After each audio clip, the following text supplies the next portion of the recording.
Okay, so call the meeting for allegiance. Pledge allegiance to the flag of the United States of America, and to the republic which stands one nation under God, indivisible, with liberty and justice. Attendance, we'll use the owl to do attendance, and we have 2 members of the public with us. And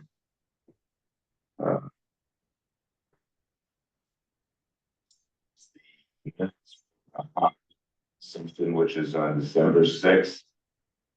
Is there anyone that wants to make a motion to approve those minutes or to amend those minutes? I would make a motion to approve them. Is there a second? Also.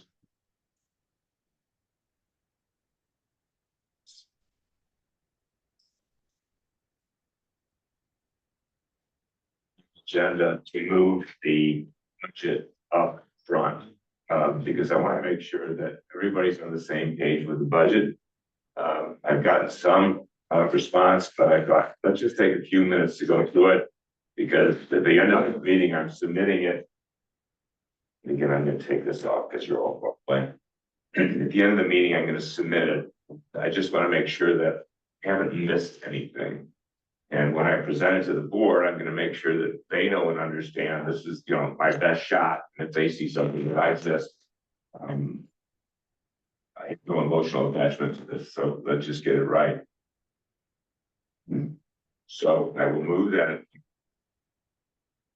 I think let's start with public comment. Is there anything from either of you guys that you wanted to say, Joe? Nope. Okay.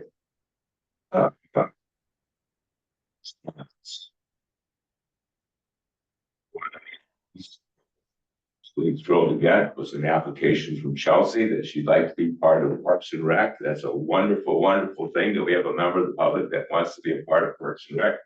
So we'll have you go through one of our meetings and see at the end if you really still want to be part of. So the way this works, if we're to follow the bylaws, is that we all have 3-year terms.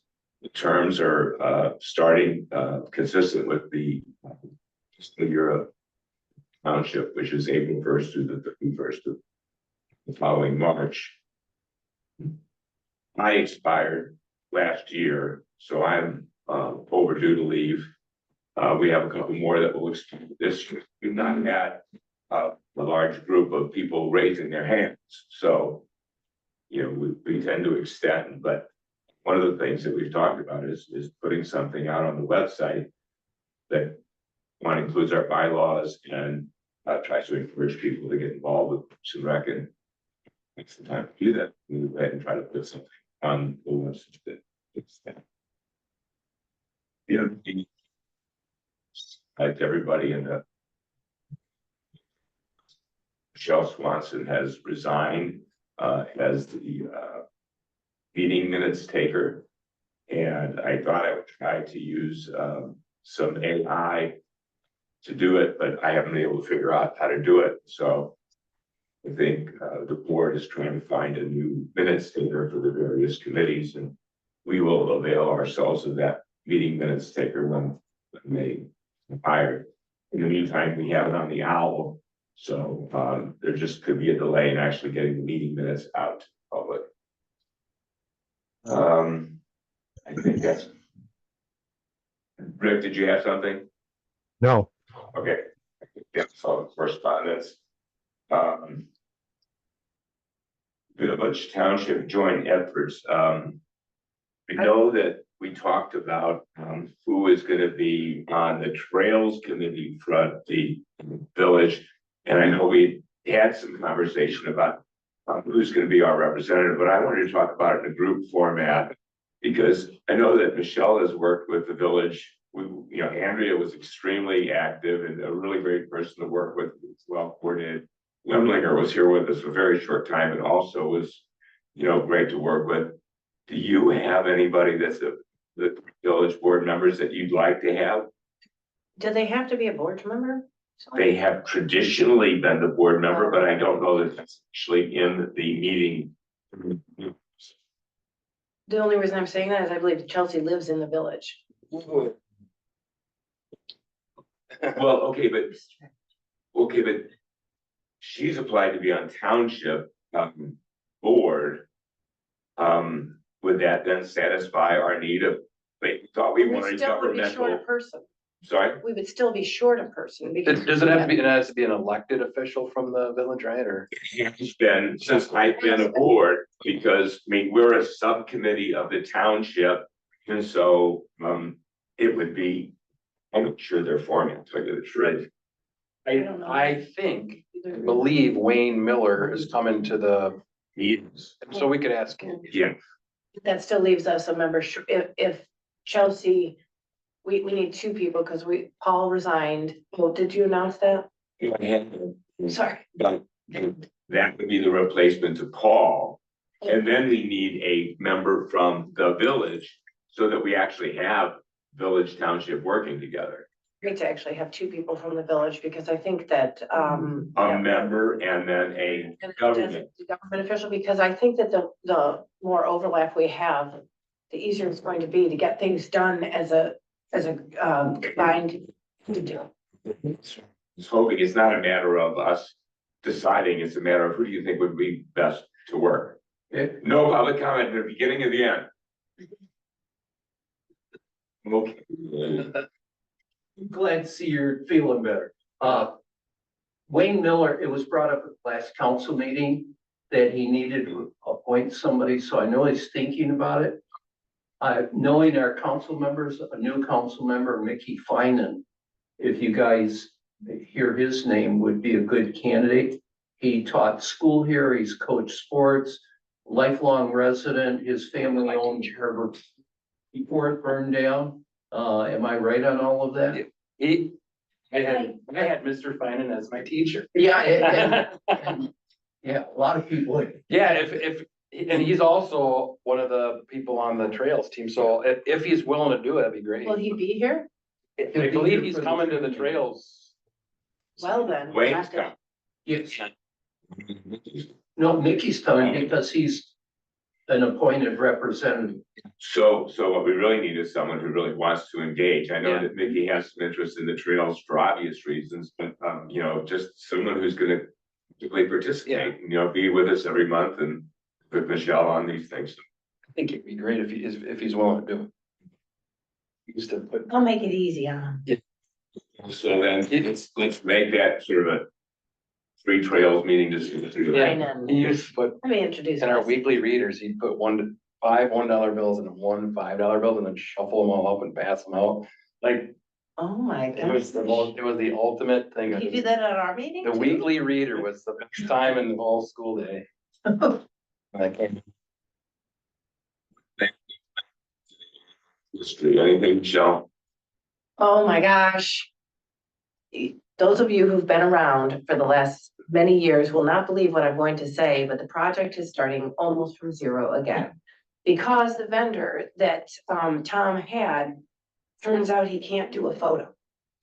So we're right back to our end is done, but now we're waiting again on a whole new sign, and that project was submitted in October, and they just found out 2 weeks ago he couldn't actually make the sign.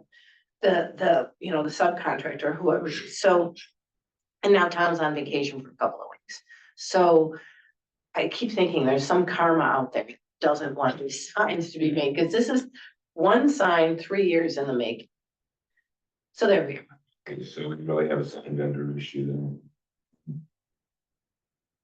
Anything on education program, I know this year. Yeah, I'm very excited to this afternoon, hopefully meet at the library in our next field trip, which I don't know if I've mentioned this last month, but Gary Madden, myself, and Matt met with the superintendent and had really great conversations.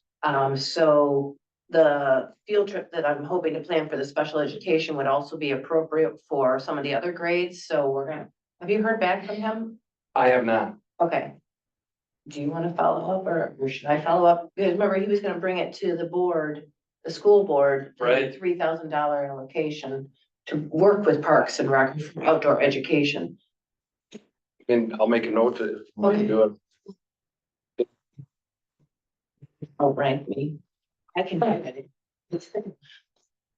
Anyway, so I think some exciting things are gonna be happening this year.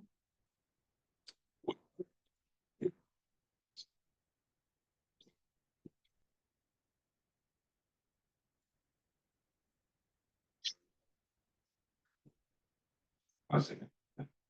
It's 3,000. Said he was-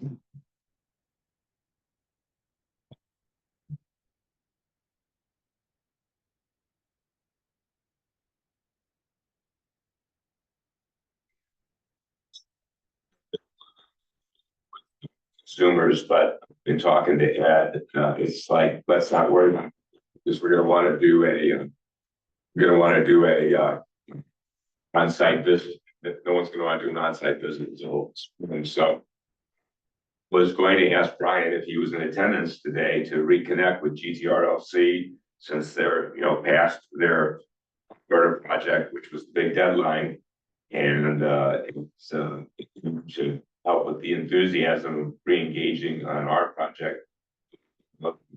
Two big in holdings right side. Sure.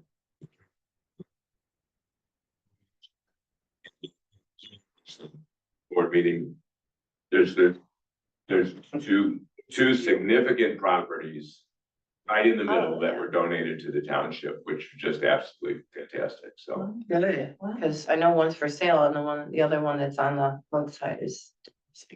Well, that individual has been told by Eagle that he is to restore it to the way it originally was.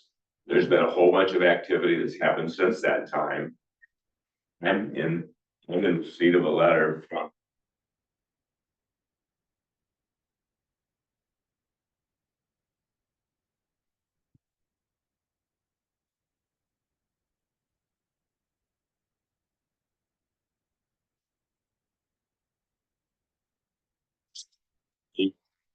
This over, Eagle has contacted Steve and is currently working on resolving this matter. At this point, Steve is aware of the violation.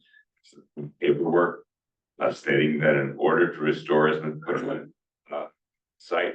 Feel free to send any more videos anyone takes, and I will store them in my files. Eagle is standing firm. In fact, they've told him to do it. If it's gonna just keeps. He's got some guts to just keep going against it. So I don't know whether he thinks he's just gonna win by going and going and going. But you talk to him. What are the workers? Maybe.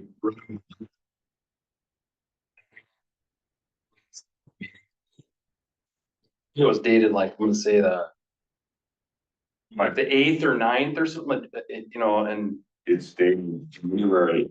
yeah.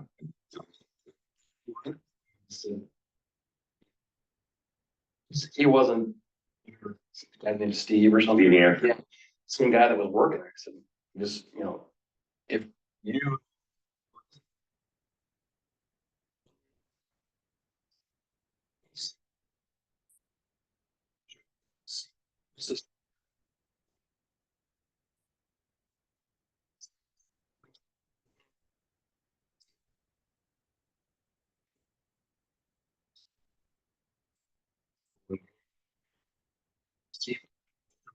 It's posted on site.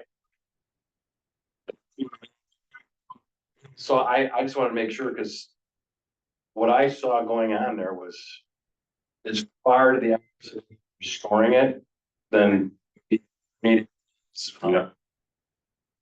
Yeah, I know. I've been getting people are sending me pictures of it. It's like, So this is Eagle jurisdiction. right, and that's where I left it. I just let the guy know. I think what we need to do is if people drive by it and take pictures, this person from Eagle said, send me pictures for the file. Let's make sure that the Eagle people know and understand how interested all of us. Okay.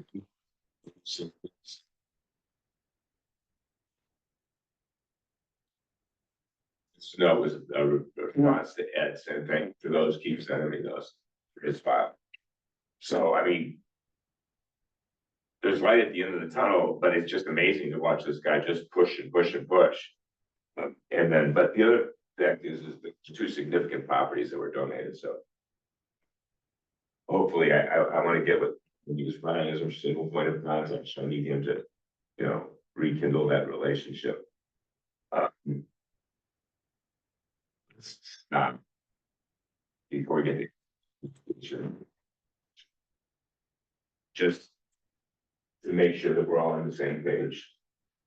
See if I can make this big enough that you can actually see it.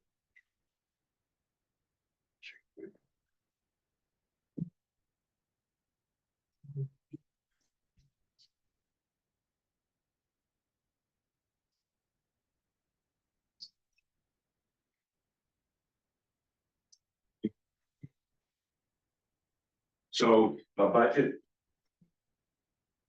last year, 23-24 was 66 grand. The budget for this year that ends this next month, March 31st, is 130. We had spent 98 when I was given all the details, and I extrapolated out that we'll end the year spending $112,000. Here are all the footnotes, the things that we have yet to pay for. The Glen Park sign, MRA, Swiderski for kayak, etc. And of course, we don't know that it's going to end at 112,000, but that's my best guess estimate for where it's going to be. And then when it comes to each of the categories for next year, on the wages, there's an explanation. See the tab if you want to know how I came up with 12.2. On the wages, it was a matter of taking our events coordinator, that's Jean. She's at 20 an hour, and her total is going to be 250. And she's going to have some flexibility of where they are throughout the year. She can start when she wants. Stacked up more around the 4th of July and stuff. Well, it's interesting because they have to start right now to get some things ready in April and all that. But, it's just, she said to me, I need 250 hours. Okay, you got 250. You just got to make sure that you get your way through that. With the case of the maintenance, it's 15 hours per week during the peak. The peak is May 15th to September. So that's 16 weeks. And then off peak is 10 hours a week. And that's from April 15th to May 15th, and then from September to November 15th. So that's 12 weeks. That works out to 12,200. Going back to the recap page, I just took last year's Social Security, what percentage of it for the woman is, that's what it is this year, off a little bit. I think it's no big deal. Professional services, see the 10. The only thing I have in professional services, and I want to talk about this, was grant writer, and it's the same 10,000 that we had last year. For discussion, I think what we should do is advertise for someone who's a really qualified grant writer, and then tell them it's not just about writing grants. Like last year, we thought $2,500 grant, and we just, as a thought, but why not get somebody who's really, really qualified in writing grants that does it for some other community and say, come look at our various, our needs, our projects, and you go investigate what kind of grants are out there. And it's not only just writing the grant, but it's doing the investigation. So anyway, I'm just throwing that out there for discussion. What do you guys think about it? Is that too unwieldy? What do you think? What compensation order? It becomes the issue. I mean, I'm asking the board to give us 10 grand, and we would need to figure out how compensation would work. I mean, probably they would come to us on an hourly basis would be my guess. Well, my experience, grant writers they'll get a, depending on where the money's coming from is how they'll get a percentage. Right. Like they'll write into the grant 4%, whatever the amount is. And that's how they get paid. And the grant is successfully given out to the entity like us. Then if it was $100,000, they're gonna get a. And they still don't get the grant? You don't think they get paid. So that is an incentive to really. And that's, some of the grants I have been involved with, that's how they were That's how people got paid. And one of the people that used to write grants at school, this was 15 years ago. I don't know if they're still around, but if they are, I could show you. Well, Rick, you have experience, right? You tried to find some grant writers last year, didn't you? Yeah, it's very difficult. First and foremost, the $2,500 came from an estimate from the gentleman that Manistee uses as their grant writer. We had conversation with him and he estimated that's how much it would be. Number two, I have found that grant writers are very few and far between. We've searched multiple people.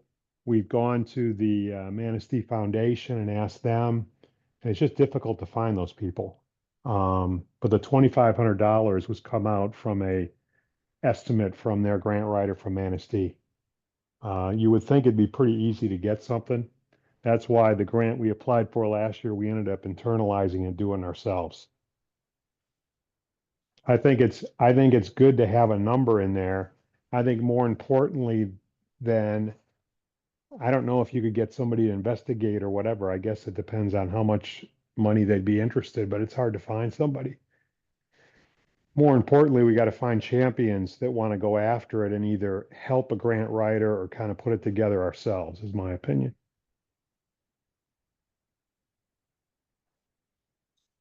Make sure the 2,500 was per grant. Yeah, I'm that was sorry, I what, didn't hear that. The 2,500 would be grants. Yeah, so we put for four, so what we estimated was 4 grants or 3, and depending on the size of them. Obviously, there's some smaller grants that don't take a lot, but these were for more, uh, you know, DNR type stuff. I think it's a worthwhile thing to put in there because there's monies out there. You just have to find people to champion it to get around to get it.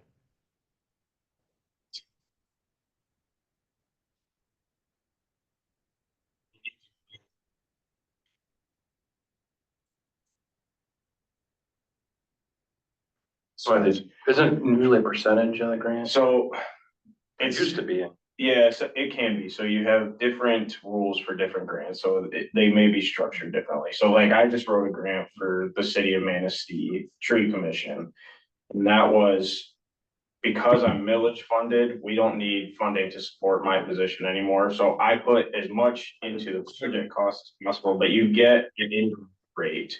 So whoever writes the grant gets an indirect rate that is unrestricted funds. It's to keep the lights on money, was equivalent to 10% of the contract. It was 15% under CFR 200 regulations. So we wrote a $224,000 grant, got 10% of that. That's 23,000 in unrestricted funds. So technically, whoever writes your grant, you have some money if it's a big grant to pay them out of those indirect funds. We've just taken it and kind of, that was our agreement with the tree commission. We would keep the indirect, everything else in the project would go towards the project. And we didn't include time in there for me as a project manager. you run the grant yourself. Well, I think for budgeting purposes, I mean, the biggest problem that we have is the time of the people on Finding a person. as board or as committee members to shepherd these projects, because if you don't have someone shepherding the project, it just ain't gonna happen. I think for purposes of budgeting, it's a carryover from last year. I don't know the board would disapprove it, and at least we have the funds in there in case we are able to, you know, get someone to take the lead on a particular project or whatever. But I just hate seeing this money out there that we don't get anything, that we don't get any of, and we probably would qualify for a little bit. Okay, so back to the recap, contract services. We ended up spending 28, I've got 38, so 36 in there this year. And the way I did it was I took what we spent last year, just added a 5% inflation rate, and there are new things the new things that are added.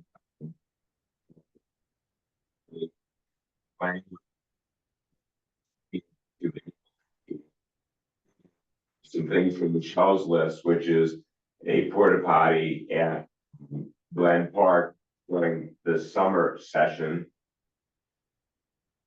Water testing at North Point and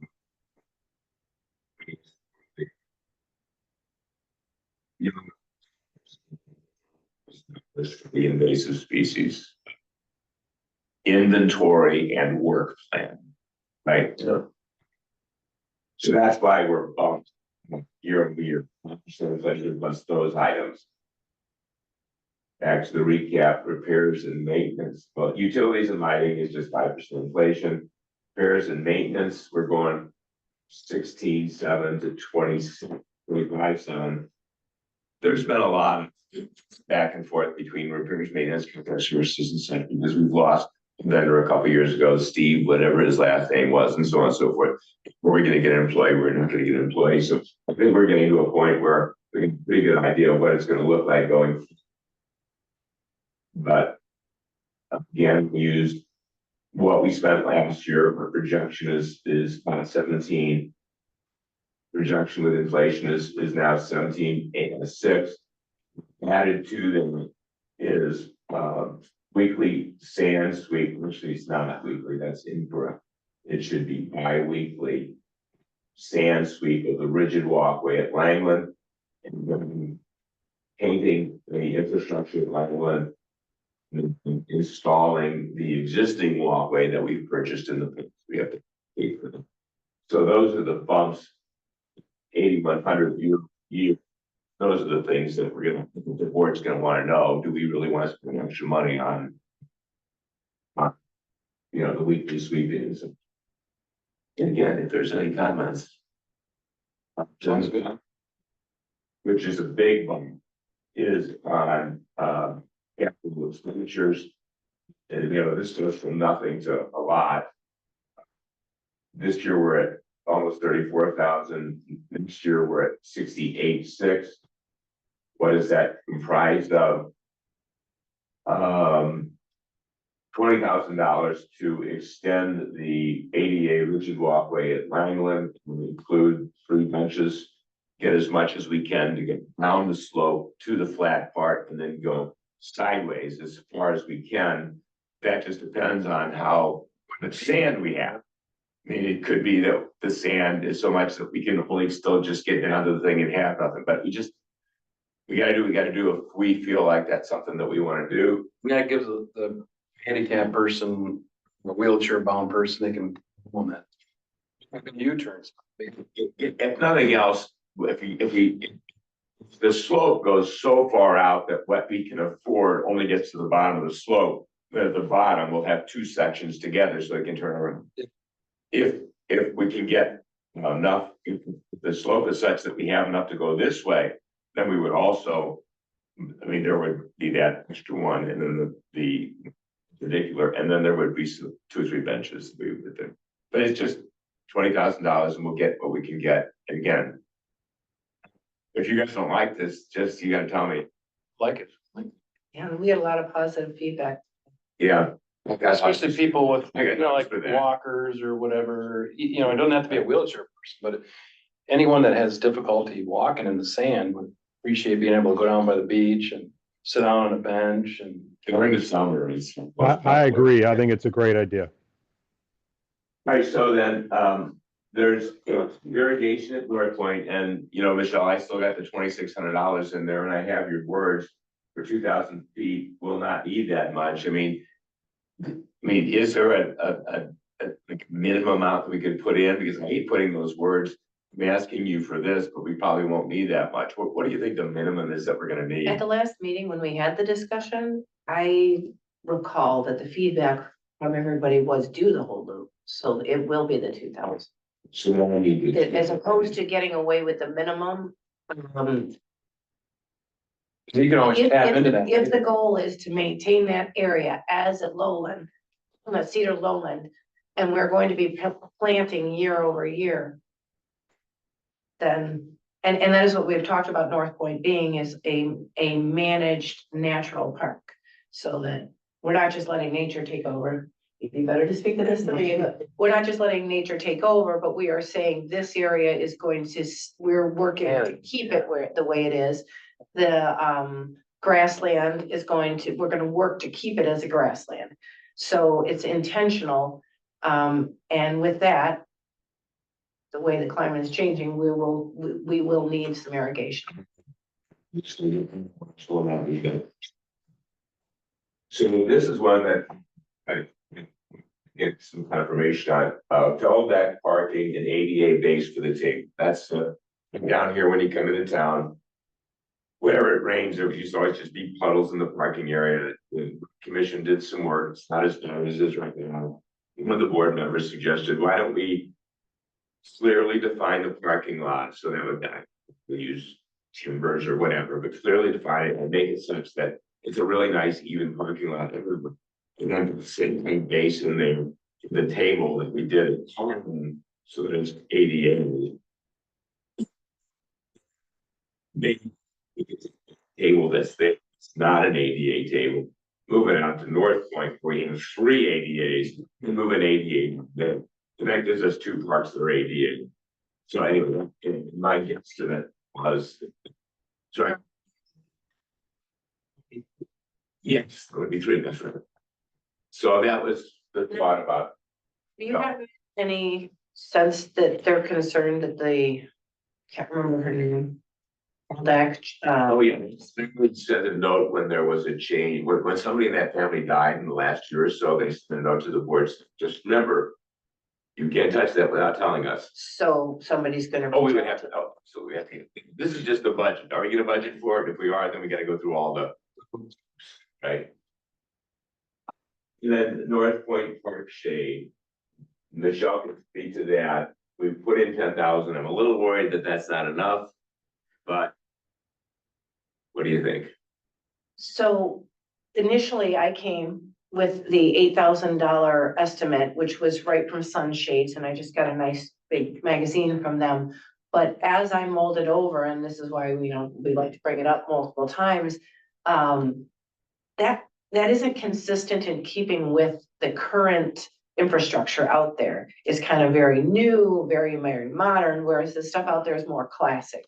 And that actually means something to me. So I thought about it and thought, well, maybe what we should look for is something that looks like the little gazebo we already have.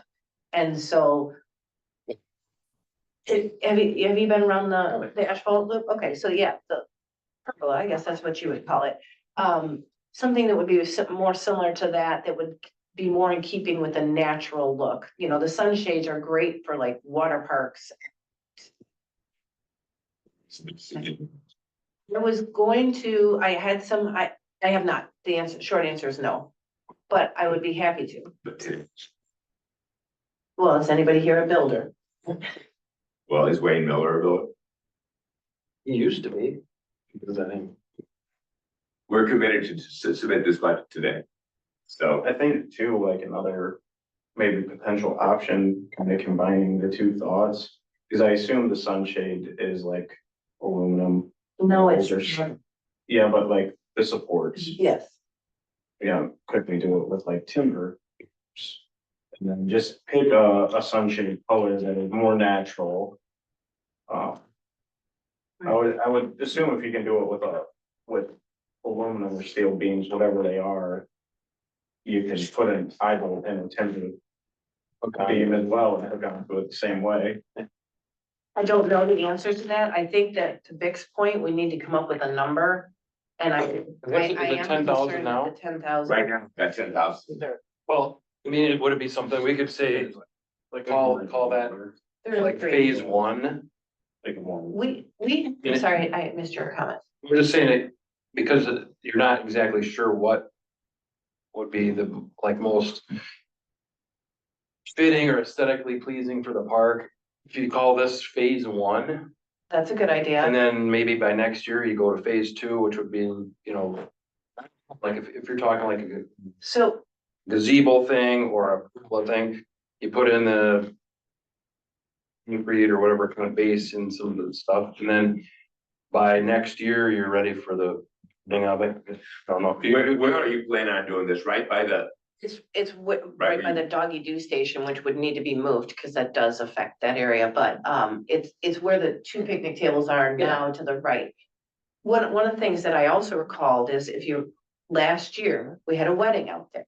And so I started thinking, maybe we should think about this.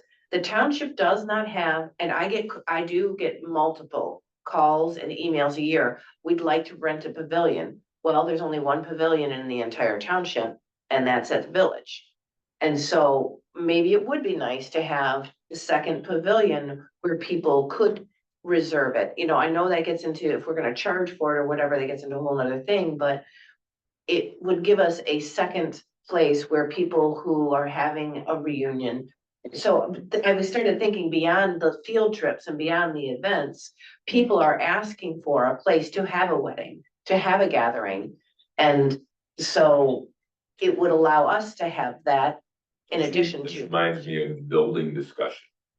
Township, every time we have this discussion, Oh. it's bigger and bigger and bigger.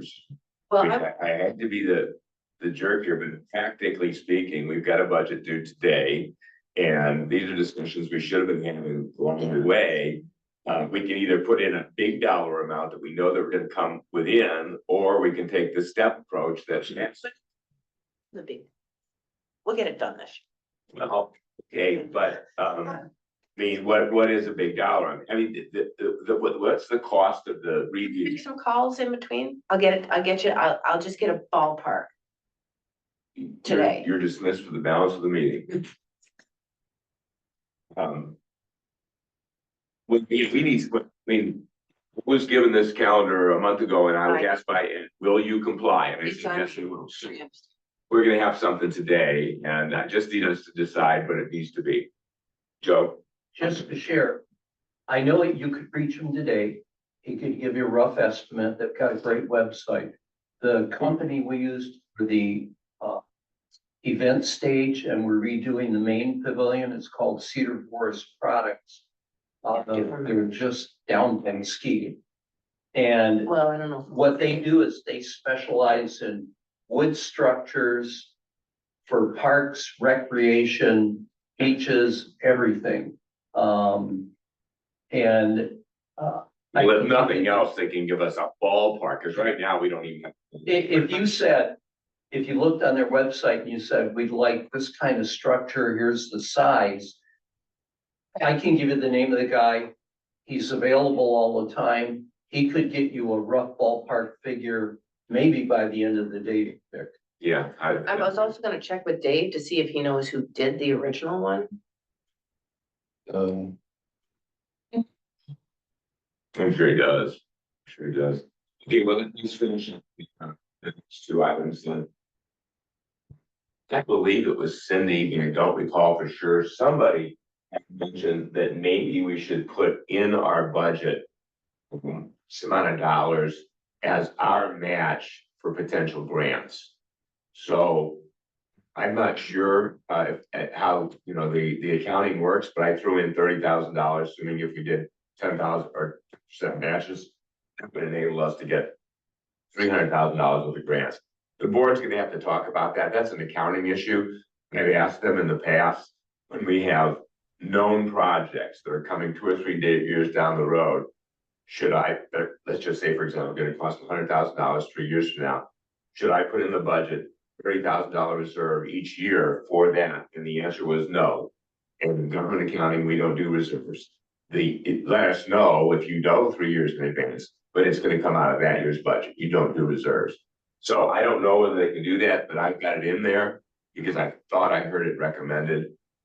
I think it's a good idea and it matches the 10,000 we have for grant writers. In other words, if States we we're gotta putting take money it. in and we're putting money in for grant writers and we get a grant, we want to have the money there because as we learned last year, these grants come up out of nowhere. And it'd be nice to have something in there, to your point, Vic, if it's possible from a financial standpoint. So that's the budget that we're gonna submit today. The only 2 changes that I saw, unless you guys heard something that I didn't take, was I mistakenly had weekly sand sweep, it's bi-weekly. I'm gonna take off the comment, will not need that much when it comes to the irrigation. One small adjustment under the supplies budget. Michelle has 50 trees, 50 tubes, 50 stakes. Okay, The tubes that she's requesting are really best supported with 2 stakes. So it should be 50 stakes. okay. You know what, after the meeting, we just, Yep. I'll real quickly get this, for some reason, it won't let me make a change while I'm in Zoom. Okay, so I'm gonna stop sharing that and see if I'm able to go back. To Zoom.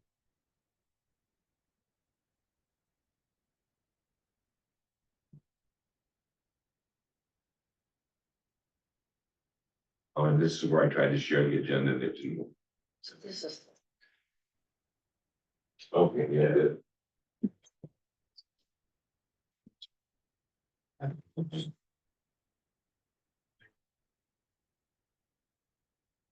Let's move on to ad hoc communication, unless you guys got something you wanna share.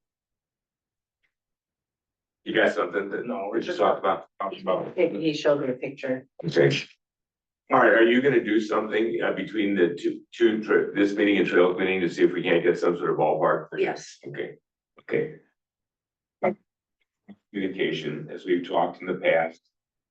Everybody to take a month to go out and look at the site.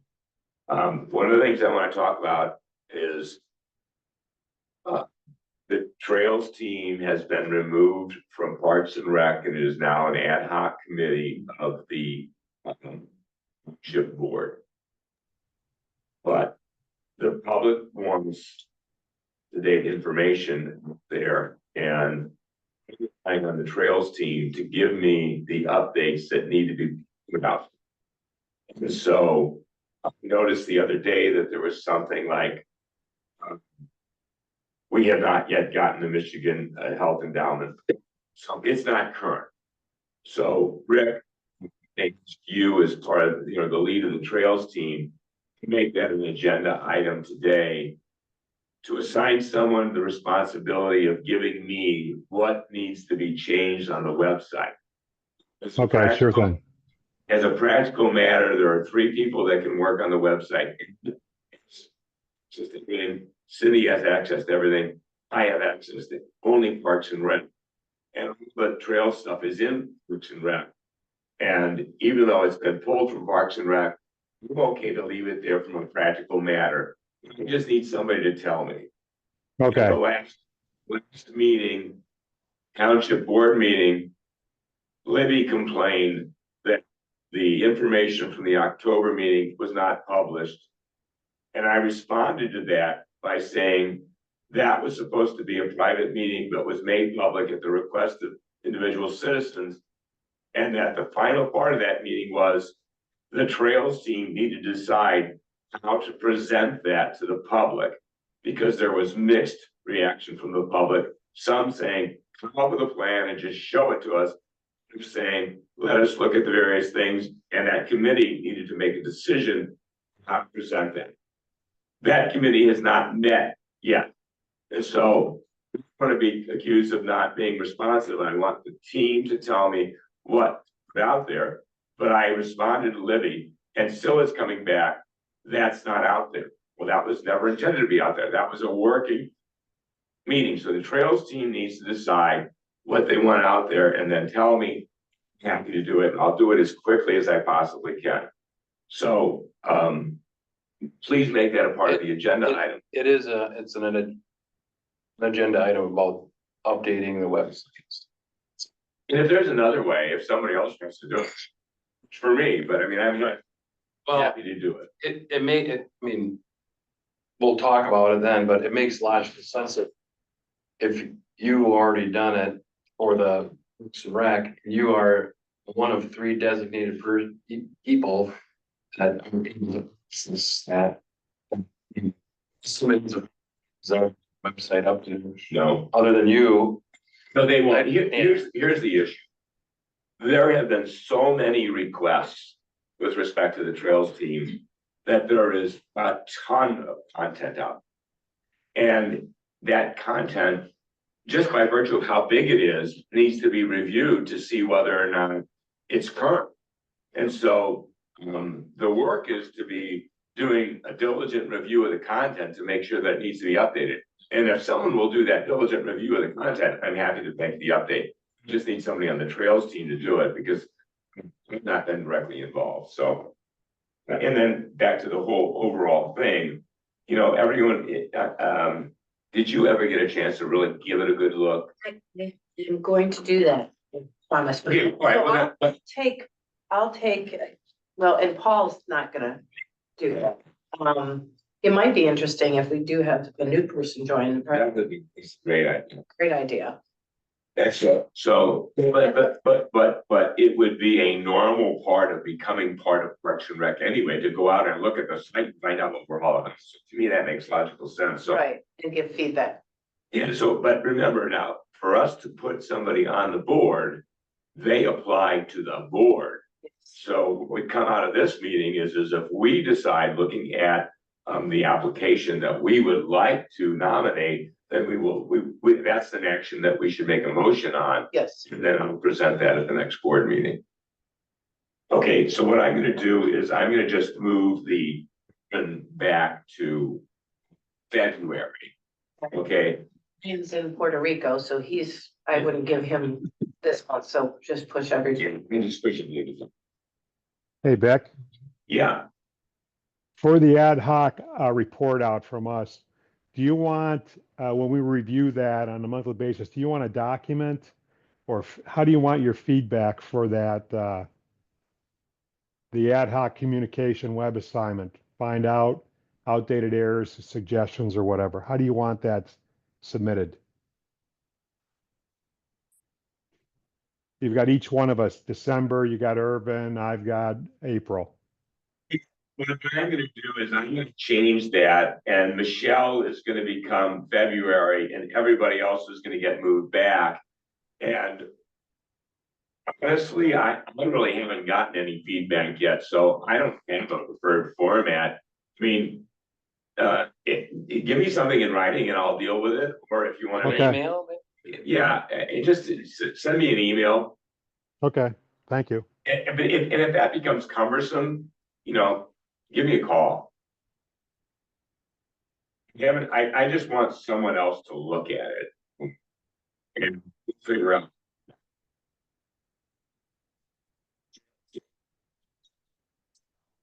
The ad hoc committee, we talked about web management. The Township board meeting actions, I think the board has agreed to that we're gonna go ahead and allow North Point so that we don't have an issue with the vendor being able to get to it. But we're willing to do it because they didn't like the fact that they had those fence posts that were on the outside. There was no place to put it. And so he called me and said, no one will do it. Called Anthony's, and Anthony's is willing to do it. So I authorized them to do it once, told them to submit a proposal. And so they have done that. And so it's gonna be kind of strange that we have one vendor, Larson, for everything, but another vendor for, Larson wouldn't do it. He didn't want to. said he can't find anybody that's willing to do North Point. And so we had a long, I said, Bob, is it okay if I find someone? He said, go for it. Yeah. Hey, we've had thought in the past. Asian, No, I think there might be some park attendees who have done it, and then there's also a neighbor who used to go through with, what do you call it, four-wheeler or something? It's the lower. He has a plow on the front of his, yeah, what? Oh, cool. But I don't think he's capable of doing it. Cause you got two trailheads. Right. We don't need the second trailhead, but, that corner between the two. He said he could do is depending upon the amount of snow, number one, he wouldn't do it unless there was at least 4 inches out there because they can get to it if it's less than 4 inches. And he will pile it into a sunny corner wherever that may be, and still leave access to the trail. So he felt like this was a can-do situation, and so, Just dragging. and he said he's got equipment that will make it work for us, so it's just a matter of, and I think, according to a conversation that Michelle had with Bob yesterday, they've accepted it, but the board hasn't officially said that, the vendor for is this, whereas last month they did say the vendor for everything else is Larson's. So, just saying, we think we're covered. I don't know for sure when I ask the question at the next board meeting. Can I ask, do we have a bit of time? Sure. I just wanted to ask one question with the people who are here. One of the things that I've gone back and forth on with the website is, do we leave the past year's event schedule and event information up until the new one comes out? Just because like I know so many times, like. If see like. So.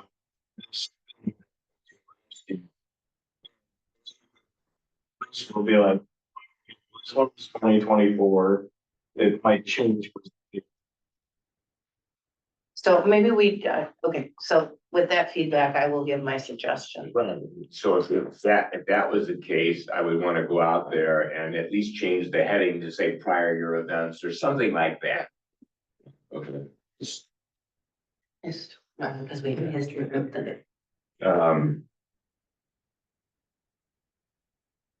Yeah, so it's still building, and they said no, they'll.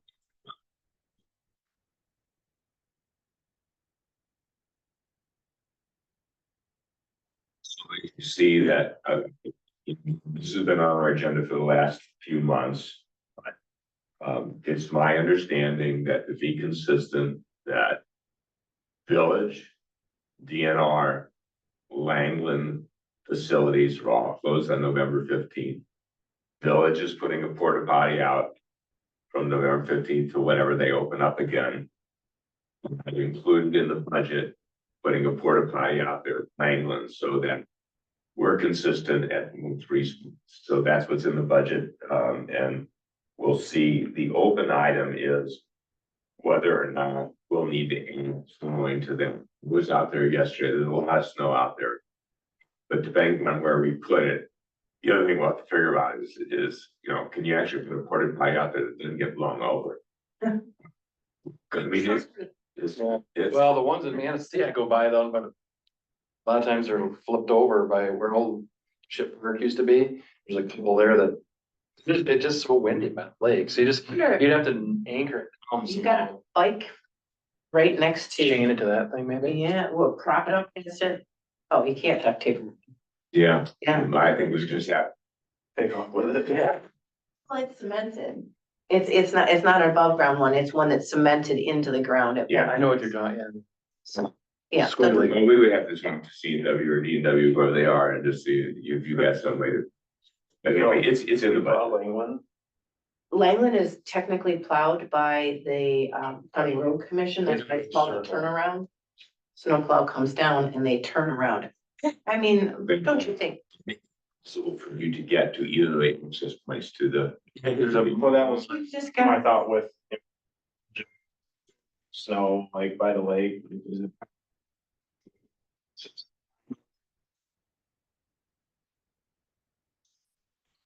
Michelle countered and said, I can climb over it. no, I climbed over the snow.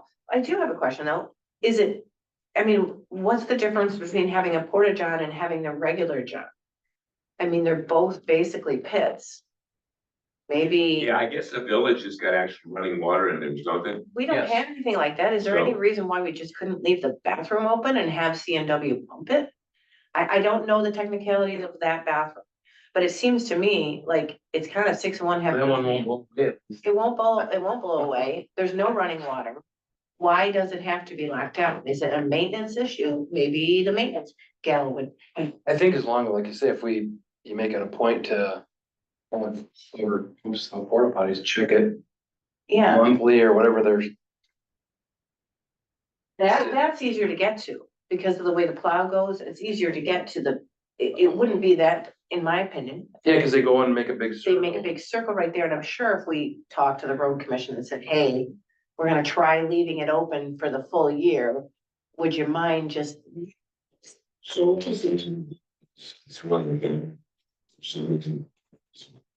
As long as we can get it, then we'll just, Yeah. instead of spending the money on the porta potty, we'll just accept it.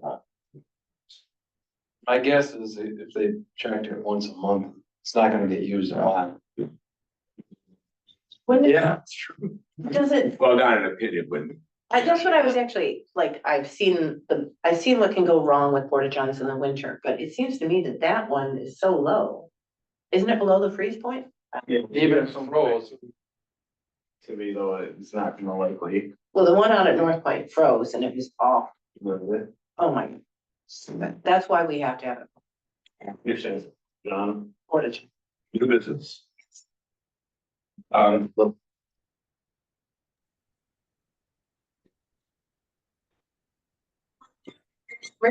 To kind of, I would like to have the general conversation. Well, you give us all background information on Oh. a big project. Okay, so. As I've said before, I belong to a couple of groups, one of which is M Parks, Michigan Parks Association. And Vic and I had gone to one update, one of their events, and found it very, very helpful. You connect with other rec groups and learn from other, from their experts, people who've got degrees in this stuff. Have a degree in rec, so it was very helpful.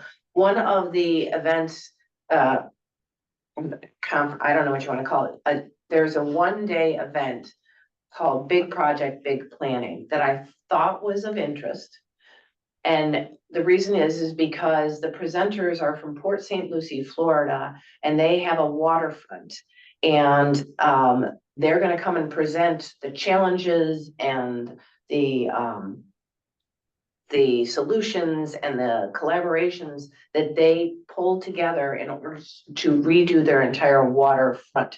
Now, I've been there because that's actually where my dad lives, so I visited it. It's a fabulous thing. So we're not necessarily looking to update our whole waterfront, but what it is you're supposed to learn from this event how to manage the large collaborations, the larger projects, and bring together all the pieces.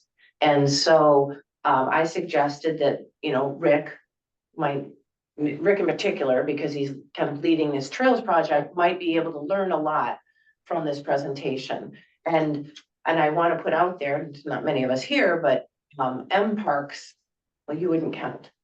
If we are a volunteer and part-time, it's only $50 for me to join. And then this particular event is only $25. And so it would only be a $75 cost. Now I pay for my own membership at Brickfields, but anyway, I just thought that was that title and that information could be very helpful to our community. To have someone about how they went through large project. You being a board member was a board member, and we've had these conversations because the event that Michelle and I went to cost some money and some money. And he felt like.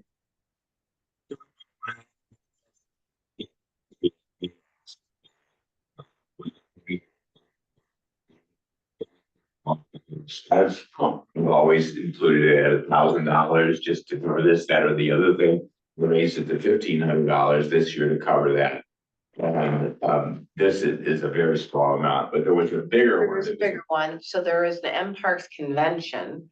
And I had initially thought I might be able to go to the whole thing. I will not be able to go to the whole thing, but the last 2 days of this convention, actually, I can.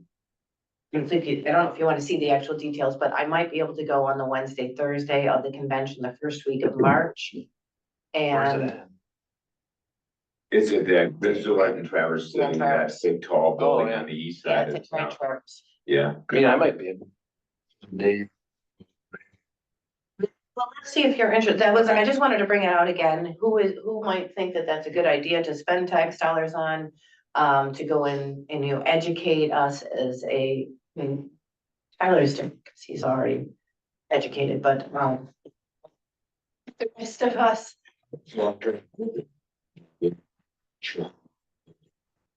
Someone could. It's a good idea, just, it's not gonna be. I'm sad to hear, but, Not making any commitments, I just think, we have 3-year terms. well, yeah, but I mean. The meeting where we make recommendations, I'm gonna more formalize what we've been doing, because for the last few years, we just keep going and going and going, not paying any attention to bylaws. I'm gonna formally ask that you be extended for another 3-year session, and then you'll be, That makes sense. yeah, I mean, let's just live by the rules. So you'll be extended, Paul, I would have asked if Paul had not wanted to resign, so. Yeah, we'll just. That's common in board, for school boards too, because there's a lot of times people are, they've been on the school board for 20 years and their kids have graduated and, they just keep extending, they know they run unopposed or whatever. So it's a good idea to update that and keep it, follow the bylaws and just, I mean, it's. You go out to the site, you'll see we've all got terms. Yeah. And if somebody else is interested, hey, And I'm gonna try to get people interested if I forget. My act together and actually put something out there to get people to apply, but, something very sparkly and shiny, sorry, something sparkly and shiny to draw the attention. yeah. You can do a nice one. I can do a Canva. I can use my program, and if we really want to go for it, put together a nice one. Okay, you find all the things that are on the Okay. site. So in the meantime, this conference was like $465. That's why I took our budget of miscellaneous from 1,000 to 1,500, because that said keep it miscellaneous. So I think we're covered. Yes. Generally do then is I go to the board meeting and say, well, we have the budget for it. I just want you to know, this is what we're planning on spending. You okay? So when do I need to ask them the questions on these things? Let me talk with Matt, and I don't know, maybe even Well, but didn't you tell me that there's the one that you? February 6th is the deadline for the big project. That's always Which is the one that's gonna cost I, 50 plus 25. Yeah, I signed up for that. Is that okay? Yeah, I mean, yeah, we can certainly cover $75. Yes. Okay. so what I don't understand is, so you're not a member. I'm getting the information as the member, but I have noticed there's 2 events now where the other person wasn't a member, was able to go. So you don't necessarily have to be a member. It cost you, Rick. I don't have it in front of me here right now, but it said non-member, a member. So are we a member, Michelle? Can I use that to get the discount? Personally a member. We can't sign up as a committee without well, I shouldn't say that. It's $500 to have everyone on the committee be a member. For 50 bucks. But it sounds like, but it sounds like if you're able to go, maybe, I don't know what the discounted price was. If I were to go to that, it would have been 25. So Okay, let's see what you pay. I'll follow up with you offline, Michelle. Yeah, perfect. You'll need to give us some sort of receipt so that we can reimburse you for that if you want to be reimbursed. Thank you, Beck. Okay. Page 2 is just open items. So just for everybody's, again, this is for discussion. We talk about a lot of stuff that never ever gets done. And I just keep it on the list because I think at some point we just need to look at each other and say, we're not going to do it. We've been had it on there for a long time. Or we need to at least talk about, is this something we should be working on? Should we?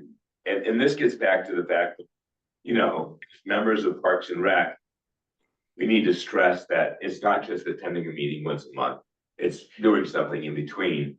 So the water supply, Michelle's working on, we got a budget thing going, and it's an open item just because it's gonna take some time to get it all figured out.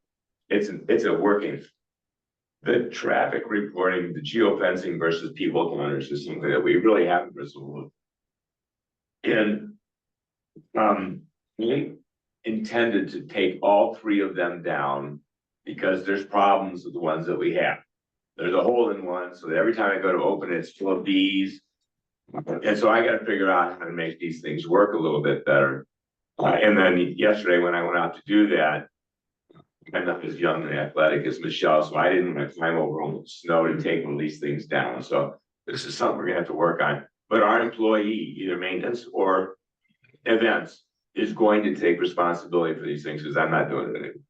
I'll get them fixed, get them set up, but I need someone to take lead on actually doing the counting.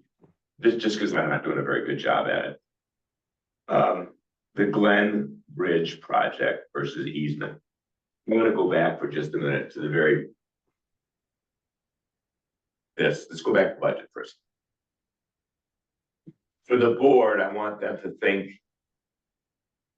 What we do, that we have some overall guiding philosophies, okay? And the first guiding philosophy is to provide programming that gets residents involved and invested in parks, focusing on health, well-being, and education. Does that work for you?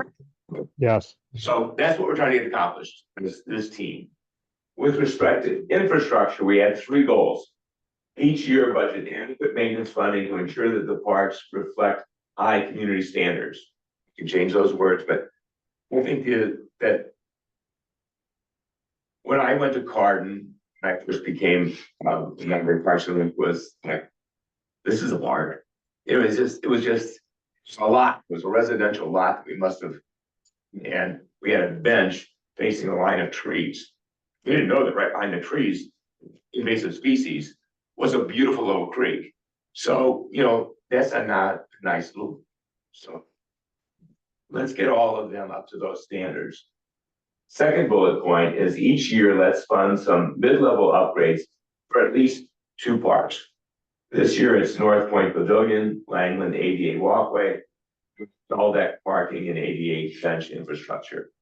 And then item 3, every year, work towards making progress on some major achievement that has regional impact. And today we have the Trails Project and the wetlands. So those are the big ones. But in line with that, there's really the third one, which is the Glen Park thing that I think Tyler can speak to, and I know that can speak to. They, and Michelle as well, but I mean, our experts can speak to as, what kind of a gem it is, but it's really in disrepair. And so to me, that is a project that would be one of the ones that would fall into that category. But we really don't seem to have a way forward on that. Because the people that own the property that were the end of the loop, one point said, you're done, get off our property. People must have left beer cans or whatever. And so a few years ago, there was together a project to put a bridge over it. And so we resurrected that, had discussions of it. Brian Allen in the last year or 2 had some discussions with another community that did a similar bridge. And the estimates were roughly $15,000 to $20,000 just for the engineering and the permitting and all that kind of stuff. And when I asked Doug or Doug's counterpart, they kind of laughed and said, that's a minimum. And then the cost for that bridge in the other community was about 70. So we're at $100,000 to put a bridge. And so we approached the board and said, can't we just go to that landowner and negotiate an easement, give them a tax break or do something? And we really haven't been able to get that. So I think that there are board members that really do not have an appetite for spending $100,000 on the bridge. But we can't seem to get any movement on getting the easement either. So. Well, in context, that bridge was part of the larger project for which we had a grant writer write a grant for the Michigan I forget the name of it, Michigan Recreation Grant through the state. And so I was around when that whole project was very active and it was making, and it wasn't just the bridge, it was also making it ADA accessible to the springs. And so I think when we think of it as just a bridge at the back, I agree, that seems crazy. But when you put the whole package together, and and I do have the actual beautiful drawings from Nestling Suma, it was a very nice project. Bridge is about 100. It's a major part. The project yes. was 253. 350. but we wrote for a grant for it. So this is where it would be nice to have someone who says Glen Park is a gem. I want to take on Glen Park. I want to be the one that's gonna knock on the doors of all the different entities. We missed the grant by 3 points, which maybe is a major thing. But I also think that if we had, I think we could go back around and use that information. Using the $10,000 to find someone who would look at that whole project, someone who's an expert in where we're saying, I'm saying this would be simple, but what if we could find somebody that really was a good project writer that could take a look at that old thing and say, gosh, there's one out there that might be the right one. I'll take the lead on that. And should we use our $10,000 to resurrect this project? We need someone on the committee that will do Right, it. no, And may I just throw one more thing out, and that is, we also had a really cool project with a boardwalk going directly out Eagle View. So that you could go out and it had a not deck, but you know, that one was a little more challenging, but the end result would be that for sunset, you could go out a boardwalk which looked directly through the channel and watch sunset, or you could fish from there. I mean, it's a very, I think that would be a very publicly popular project. Right on the list. No, not that. I mean, you have to have people who are willing to pick these things up, people on the committee, grant writer, it takes a lot, and it was just unfortunate. We spent a lot of money doing engineering studies of the lake at that point, finding out what kind of footings we would need. We spent a lot of money on the Glen Park, we removed, we did make progress further in Glen than we did at Eagle View, but these were great ideas. Yeah. You know, that would really, and maybe this big project, maybe Rick would learn something there, because you kind of can tie these pieces together, right? If you're working on a trail, wouldn't it be cool that the trail went out to this thing where you watch the sunset go down? I mean, sunsets are what we're known for. So I think someone with more knowledge and a better background or some education, be it the grant writer, be it learning things through these other people, could tie these things together. So. Hey, Beck. Flyer. I was talking right now. Just that offers back to recommend. Yeah, make that flyer real good. So, yeah. Hopes and dreams of the parks. Yes. Go ahead, Rick. Hey, Beck. Yeah, I think you started this conversation by here's a list of items and how do we prioritize it? And this is, in my short time on the committee, this has been on there forever. So I believe what you're looking for, do we fish or cut bait on some of these? I mean, all this discussion's really good, but to what Michelle said is somebody's got to have ownership. If they don't have ownership, it's not going to happen. So we need to put it on we're going to do it, or some secondary list.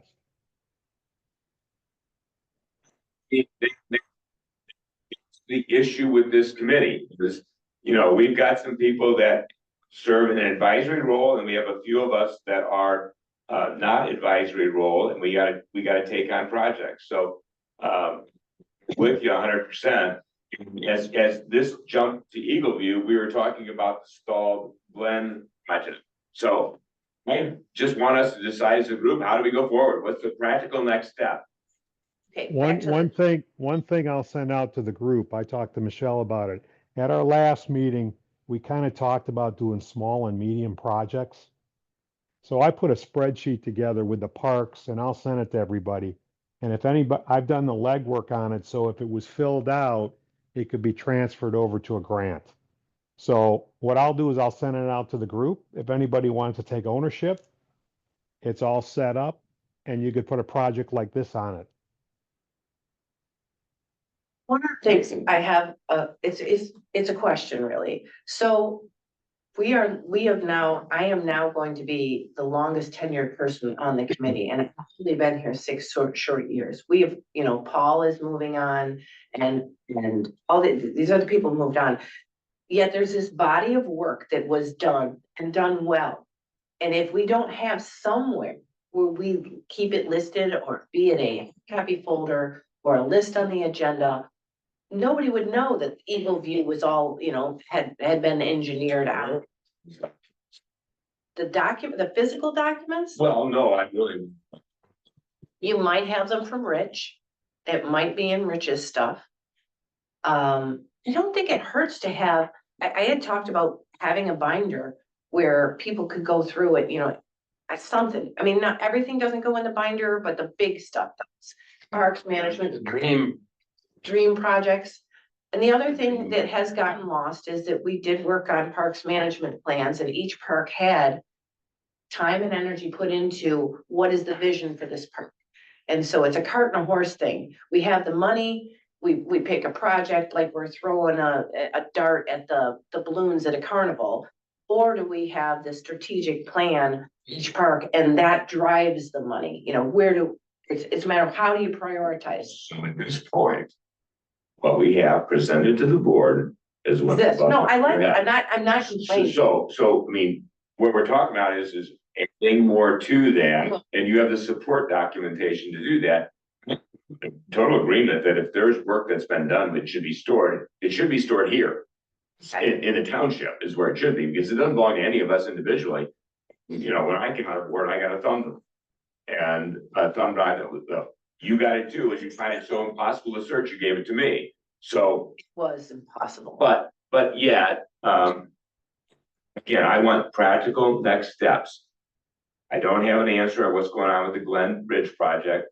I'm adding Eagle View as something that we need to have on our long-term radar, and gathering information on those things so that we have it is something that I'm happy to do. But right now, for our budget, I'm not going forward with Glen Bridge or Eagle View. They're not on the list. Okay. So let's just get through it because we've got a few minutes before the meeting ends, and we just want to see if any of these other items bring up that much conversation. Storage, I think we have to stay on top of the board.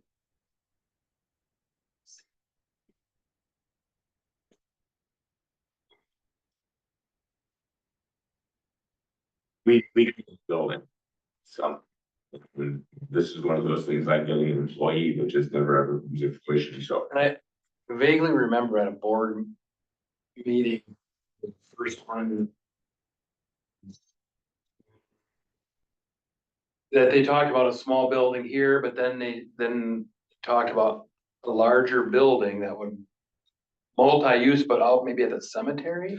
well, yeah, so we've been having this discussion, and the more that Shaw does these events, she has stuff that has to go somewhere. Then we bought the rigid walkway.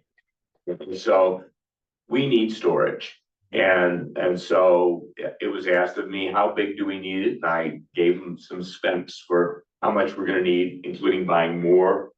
They said, okay, well, then we'll do this. But then it was, we probably need more than that. We could look at other pieces of property, but it's just one of those things that never ever comes to fruition. So I'm going to keep mentioning it to the board in the open items category that you've all recognized that we need a building, but someone needs to do something to actually make it And happen. again, in the interim between. I have storage available that I'm willing to donate. Well, Michelle's using Dave Meister's barn for this stuff. Okay. She might like yours because it's closer, but you guys can work that Okay, out. and I'm just saying for the sections of the surface. Oh, you beach- don't want my parks? Events? Yeah, that's fine too, but I'm just saying if you wanted to get those, whatever you wanna call them, those dock pieces or whatever, out of the weather and just out from the behind the building, I have a spot that would be available, you can pull in there, and be, I'm just currently storing all the stuff for, Bridge Point Summer Resort Corporation too. Mhm. So they just have the soft ones that roll out, so I have the rolls in there, I got the fire pits in there.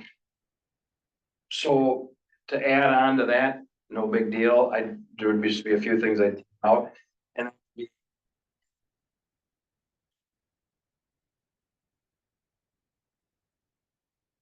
it's right on. It's not like A++ storage, but it's a nice concrete wall thing and. Well, we're almost to the point where we're gonna be putting it out, so we need to Yeah. have it to kind of figure out what we're gonna do by the end of the Yeah. season next. I get it, it's kind of junking it up back there, and if we want to get that out of there in the meantime until the building comes, supply you with something lit over it. So I'll give the board a reason to move forward. Yeah, well, no, because then I would be more like, hey, get this junk out of my barn once in the fall. Should think, it's just gotta get, a signature on from the clerk on there and then on the website. Donation policy, is another one that we've just never really gotten to. Ed got us something about doing it Manistee, but it had to do with chairs, supposed to benches, so it's an open item that I think we owe Val a response on at some point. Avenue E was the fact that the road commission pushing away, and I haven't. It's really a summer issue. Whole new entity for the history thing. I'm not sure. The latest update is that they're trying to, they want to work through the PLA. I don't know. It's been a short answer. So, yeah, okay, just to leave it here, The money, the sign project is staying under. but because the money is here. Okay. Handicap parking is missing. It send me about that. It's very simple. When you pull into a handicap space, there's a post in front of it and it should have a little sign on it. It's, Somebody stealing. I don't know, it's like $20. Just order it. Get calm. Wouldn't go, no, I mean, it's this, you're talking like Amazon, $20. Wouldn't go through town, truly. Okay, can you just use the credit card? Yeah, I think so. Yeah. Just make sure you get a metal one. I used to get them for the school.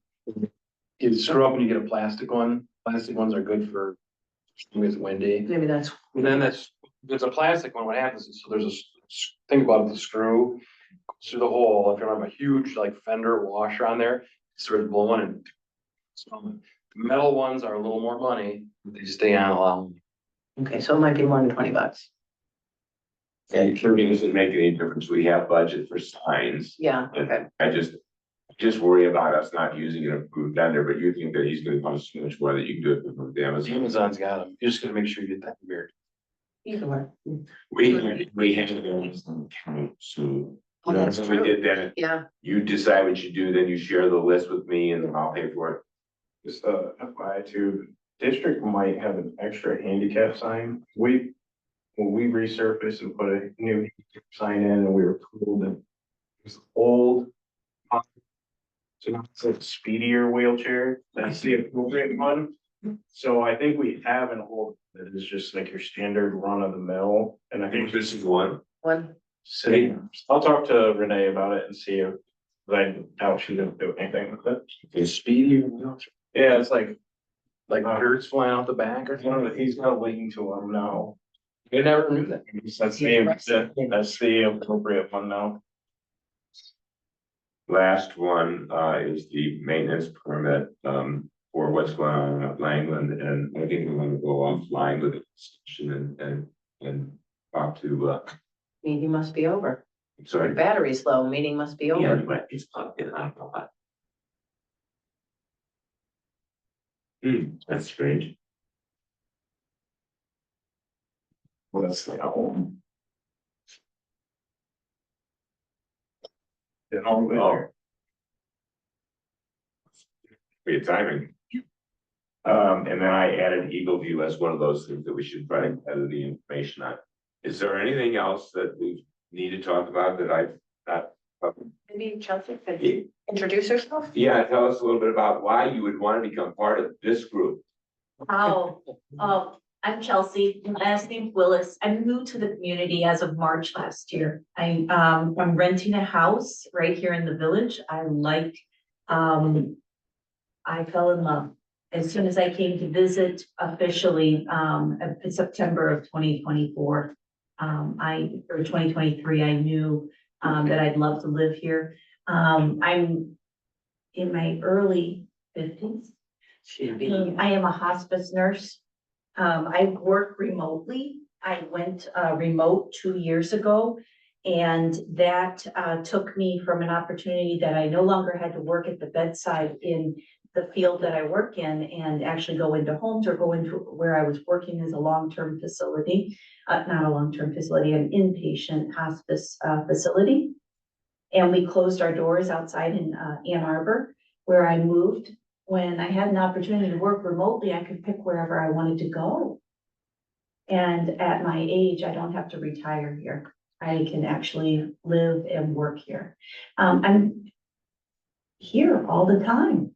One of my first, the reason I'm getting involved and the reason I'm making myself more available to the community is I am actually of service. My whole life is service. I enjoy it. It brings peace to me. Coming into Onekama, I immediately connected with probably 20 people within the first week. And the first thing that I volunteered for was, as a PLA member, was to the opening day of Parks Cleanup. And that was where I was at Glen Park with a shovel and I dug out daffodils, or excuse me, not daffodils, dandelions out of the walkway. And I got to meet 5 people in that part. It was Jean Capper, it was Nancy and Dan, who were working alongside, and it was Roz and Cindy. They were who I worked with alongside, and they were of service immediately. And I'm like, oh, my people. So my favorite thing is Glen Park when it first snows. So you put me to work, boots on the ground. Keep talking. No. How are your project management skills? I got a little OCD about task oriented. I am pretty methodical. I am pretty organized. I will tell you, I also have boundaries though. I have learned what I'm available to do more of and what I cannot do. And that is something I've practiced in life because I've been through a lot. So there are certain picks and chooses. So I found a cute little chapel right on M22 that I connected with immediately. I have become a part of the League of Women's Voters because, well, who doesn't love Nancy? Getting to know her. But I'm also a Lions member. I will tell you that. And that has been a whole challenge in its whole world with who I am fundamentally, but I find a fit. So put me to work on the committee in limited capacity. As soon as I volunteered, I was asked by 2 different people if I'm interested in the clerk position. Yeah. I have limited availability only by choice. I do a lot of self-care. I participated in yoga on the beach. Oh my gosh. I walked at Glen Park with the nature walk about learning about the trees. That program is funded. I walked at North Point and learned about the birds. So put me to work as being also a smiling, younger, looking to live the rest of her life in this community kind of person in limited capacity. I don't like to argue too much. I am also going to self-disclose that there is volatility amongst this community that doesn't really need to be. I'm just going to be here to be boots and on the ground, hands. I love dirt. I did a petunia patch, site 28. That was a lot of work. So let's talk. That makes sense. Then I have a drink. Can I tell you one thing about it before? Yes. So can I present that, just a mention about what I mentioned to you, and what I've mentioned to you is little things of bringing the community together is very important to me. All walks of life are very important to me to work together. And I think that part of the Canva idea is beautiful, to bring that out and go, let's put some positive things. I think there's lots of great things going on. A dream that I have is a little bit of a place that community can come to and also grieve openly and safely.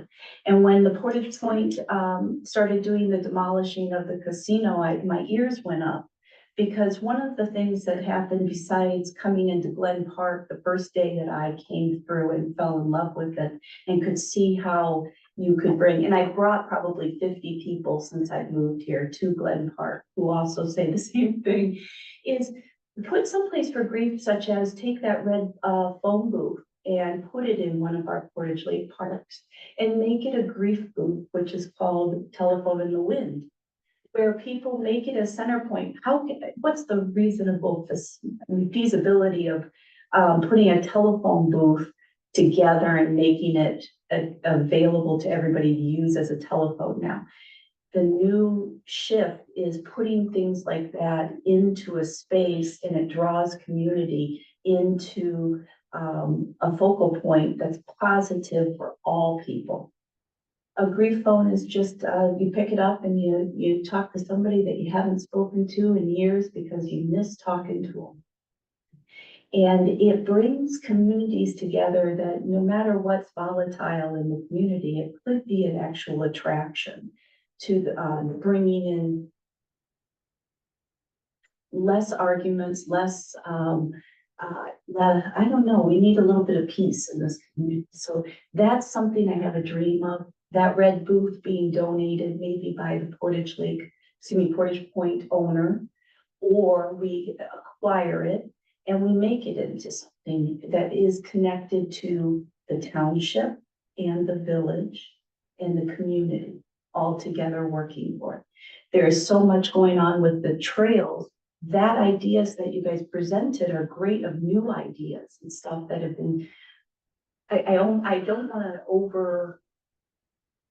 want the trails to overshadow everything else that could be done in this community to keep us together during the peaceful time. So that's why I'm here. Does So, that make sense? yes, it does. But this raises another question I wanted to ask of Michelle, because this is a subject that we've talked. We talked about putting applications out on the website of, becoming a member of Parks and Rec.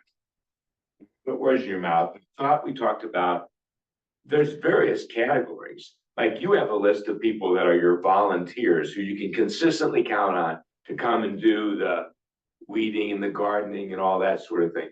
What are the kinds of memberships that we could have within Parks and Rec that cover all of our bases?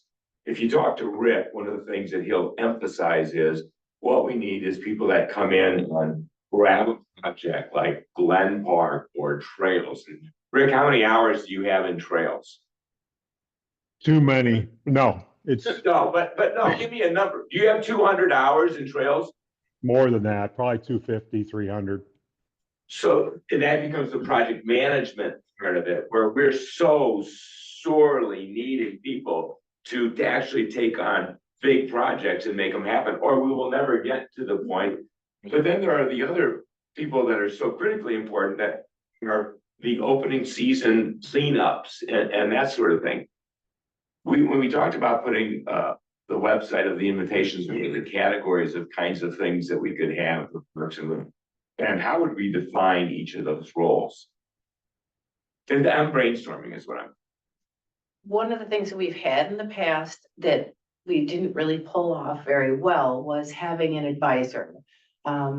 Jay Seelick was our health and wellness advisor.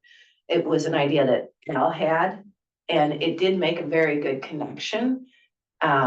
So an advisor would be someone where if we're considering, I mean, now we have some people. We have these advisors, but also they don't go to the meetings, but they were supposed to get the agendas and the minutes and be available if we had questions. So that's someone who has a professional expertise. Say we could have a builder as an advisor. And if we were like right now, I'm thinking, okay, I gotta call all these people instead of having like, okay, we have an advisory person who all they're there to do is kind of follow us. And when we have a building question, we ask that. And that might ebb and flow depending on what the need is. Yes. Building And is. a health and Let's go wellness. down was this what- road a little bit. Tyler's an advisor, don't you believe? For sure, Yeah. but Okay. he does more than just advise, because he attends meetings. But we can't ask him to take on Glen Park. He's more of an advisor because and wouldn't you say Brian is an advisor as well? He's supposed to be a member of the committee. Okay, so. He is also a naturalist, I guess. And the big difference for me is I'm on the clock and I have a scope of work and things that start to get outside of that scope, like I just can't take that. Because after this, You've done so much. Yeah, but generally it's a natural resource advisory role on this. Okay, well, I mean, so, and I was kind of thinking that, Brian was the same way, but you're saying Brian is more of just a member who's project ownership, et cetera, et cetera. But is his project ownership. May I ask one question? Yeah, One quick question then. So as you are looking to define the rules, are you looking for from me as an applicant to be a part of the committee? looking for anything from you specifically, but what we're talking about are what are the requirements of this committee? In my view, that the committee is sorely missing members who can come in and take ownership of a project. Like, for example, Rick did. So Rick's got 200 or 300 hours into a project. And that's why Trails has gone from an idea to at least where we have it right now. Wetlands is a huge project with regional possibilities that Brian is taking the lead on. And so, it's a huge undertaking. And I think that's what we're sorely missing. I know that you organize all the events, really need volunteers, boots on the ground volunteers. But that's the question I have with the group. What do we need? And then how do you fit into them? So I would say that if you have, the threshold to me as a person who's done projects here, I think if you can commit 10 hours a month, then you could manage a project. And so that's like, that's the meeting here plus making phone calls, sending emails, gathering information. That's what I would say there, we would look. Well, then, one criteria would be the amount of time to move it. And then two is, do you have the design wherewithal to actually grab a project and run with it? I think Rick could comment on the challenges that are, any one of us could comment on the challenges that you have. Projects tend to be controversial. I mean, the wetlands projects, for example, there are going to be neighbors that are surrounding it that don't want anybody to have, a boardwalk near their area. So there's none of the projects that we have that are going to be within controversy. So one, do you have time? Two, do you have the inclination and the skill sets to actually take a project and manage your way through it?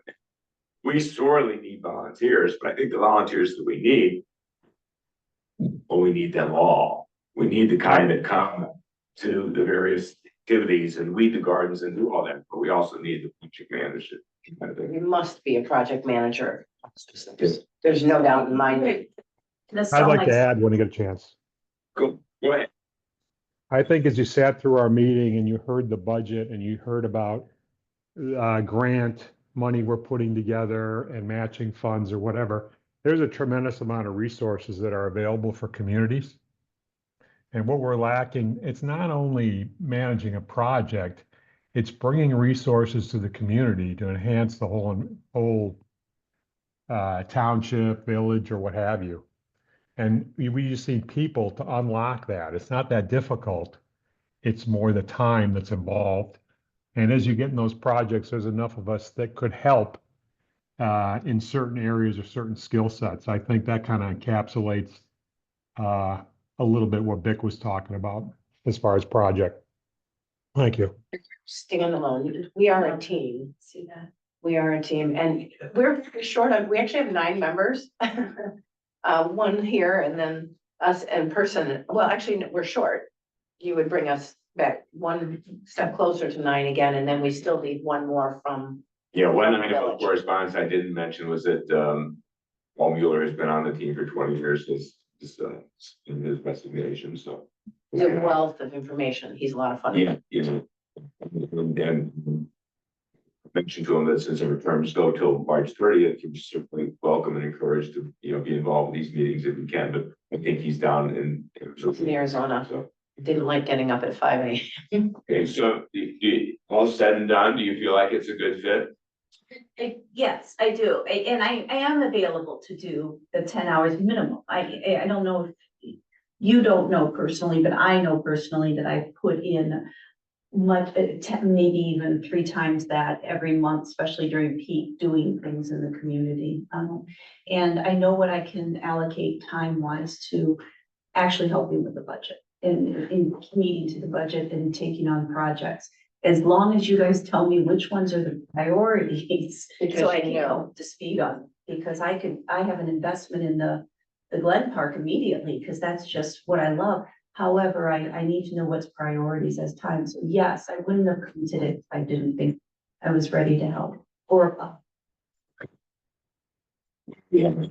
Is there a motion forward to the board? I make a motion that you bring Chelsea's application to the board. Is there a Second. any discussion? All in favor? Bring that to the next board meeting. With that, let's conclude this meeting. Yes. We have any most. I know. So Ray, I was just saying. Timber structure.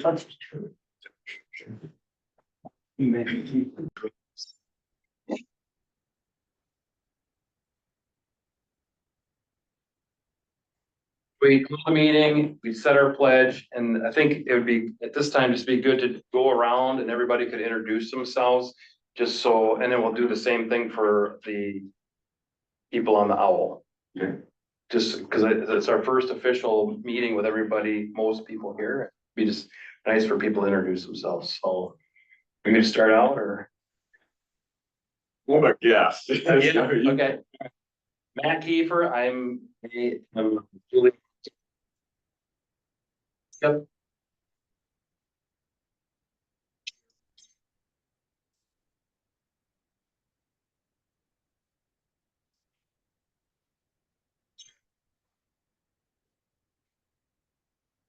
From both Township.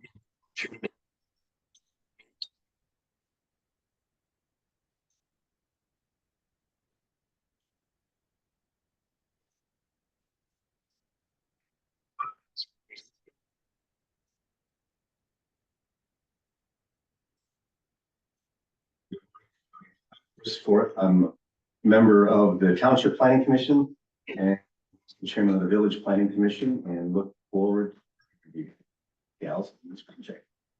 I'm Mickey Finan. I am a village councilman, newly elected, and I'm interested in helping get this project going. Joe Suchaki, village resident, voting member of the committee. Live in the village. Yeah. Don't start the dance. Yeah. Michelle Irvin, I am on the Onekama Township Parks and Recreation Committee. I am the programming director, and my place is out on Andy's Point. My name's Bill, chairman of Parks and Rec. The original Trails team was a subcommittee of Parks and Rec. When the township board made the decision to accept the $100,000 grant from the Michigan Health Endowment Fund, it was decided that this project really belongs to the board itself. And so the board has a subcommittee called the Trails Team, which you are. I'm here today because I manage the website for Parks and Rec. And while this is a township, for just because of practicality, this Trails team is going to tell me what I should be publishing out on the website so that we can communicate to the committee. Today, I'm here because I have access to the OWL. I have those credentials, and I'm here just facilitating the meeting. You're there. Just in time for introductions. Right on time. Okay, and while Wayne, Yeah, this is Wayne. and while Wayne is settling in, Rick, you're on the call. Did you want to introduce yourself and give a little back? Rick Almadine, I'm on Parks and Rec committee, and I helped kick off this project. Is there anyone else on the owl that? I don't see anybody else. Susan Holleran's on. Susan's on. Susan? Yes, can you hear me? Yes, we Can you hear can. me? Yes, we can. Okay, hi, Susan Halloran. I'm on the Village Council and part of the Park Trails Committee, village resident.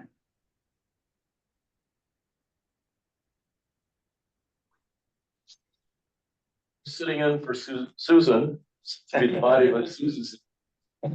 Usually we're just seeing Rod Hudson, so here under any authority or any of that other than just to be. You and I just listen. The present, you're here to look good. So Matt, should I go to the agenda? Yes, please. There we go. Well, as of about 5 minutes ago, I didn't have a whole lot to go on it, but we have received the feasibility study from Gordy Frazier. I just checked my email and it was in the inbox, so we'll send that out to everybody. But I think for now, we could just kind of get through our agenda items. One of the is there anyone from the public that has a comment that they would like to share or? Question, is there an agenda? I emailed it out to everyone. If I have your email, I can ship it to you. Sure. Libby, Libby, Matthews, Matthehe.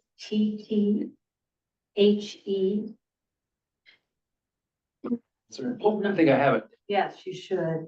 And I would like to request that going forward, if the agenda could be attached to the meeting announcement, that'd be great for the public. Either.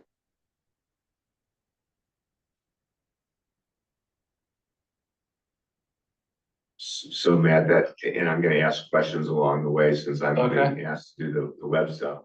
So that, I guess is a practical matter, so I only have authorization to work in Parks and Rec.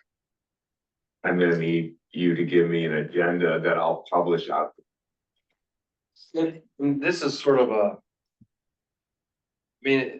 part of the reason I was waiting on the agenda, because I kept thinking, please, fingers crossed, do we get the Gordy Frazier thing? And I'm really just, all right. It's time to.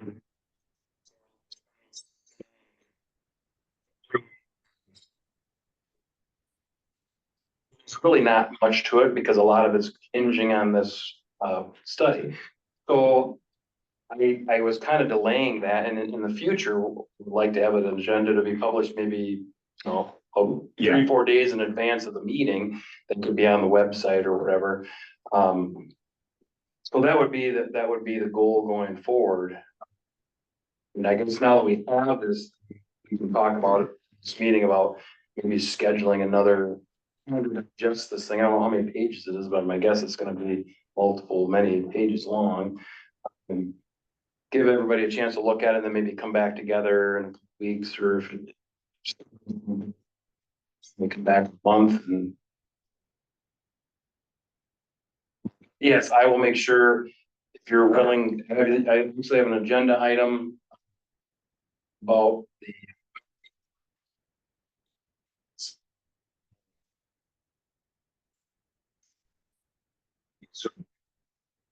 So everybody knows, Ed Bradford has authority to manage the township website, that's Cindy. And I, as a committee member, have authority to handle the Parks and Rec section only, and that's where all of the stuff was originally done. And as a practical matter, even though it's no longer a Parks and Rec initiative, it's a board initiative. For practicality speaking, I think I can get stuff posted faster than, I mean, I will do my best to get things posted, so it will stay in Parks and Rec. And then I'll rely on this team to tell me what you want put in front of the public. I don't know if there would be a way. Could we do a link to the village website too from there somehow, or? Well, the village can link to our site, I think, right? I mean, there's no reason that they can't do a link to ours. I think they do already. We officially operate underneath the PLA, Okay, we're looking into. but within the PLA, I think that, Libby, do you know whether they link to our, I thought they linked to ours. Don't know. They used to, we all used to be under the same umbrella, but I do not think the PLA has anything to do with the township. No, No. I don't believe so, no. I think they should- Which means getting the motion. It's not. There is a link on the Village of Onekama webpage right now through the PLA that links back to this trail feasibility. The link is still there. Thought there was. Oh, okay, well, Okay, so you're connected already. Somebody did, okay. well, that's good, because then we'll at least have it on both. Or accessible. Whatever I put up, they will see because they're linked to it. That's my understanding, Chris. Yeah, let me click on the link here and I'll show you where it takes, yeah, so it takes you, the link takes you right to here. Right to that. Okay, that, Looking at the same thing. Yes. It'd be nice. Yes, I think it would be very nice. And it makes sense if you're willing to do it. If there's any discussion, feel free to talk about it. But one, you have the approval to do it, you're the ability. You.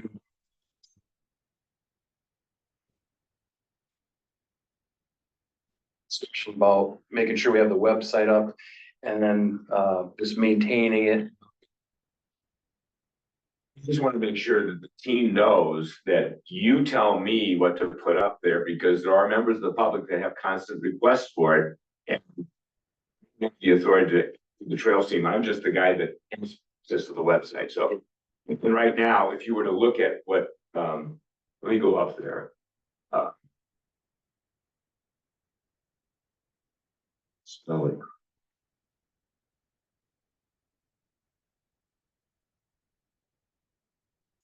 It's right here. And what the village is linking to is this over here on the left, Trails Feasibility Project. So when I update anything, you'll be seeing this.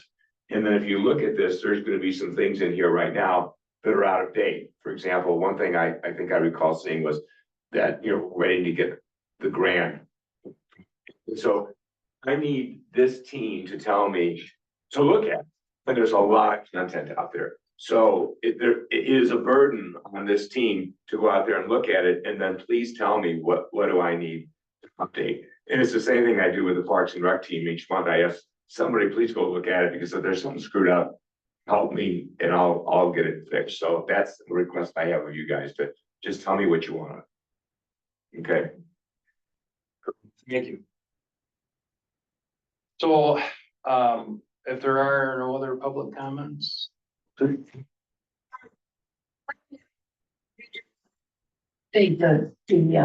trail feasibility, is there a way to archive stuff that is up there, because some of it is out of date, but it is good to have the historical knowledge to know how we got from that to this. So if there are documents out there, like there's a whole bunch of individual documents, those wouldn't change. But like, for example, in this particular document, just a bunch of words. Right.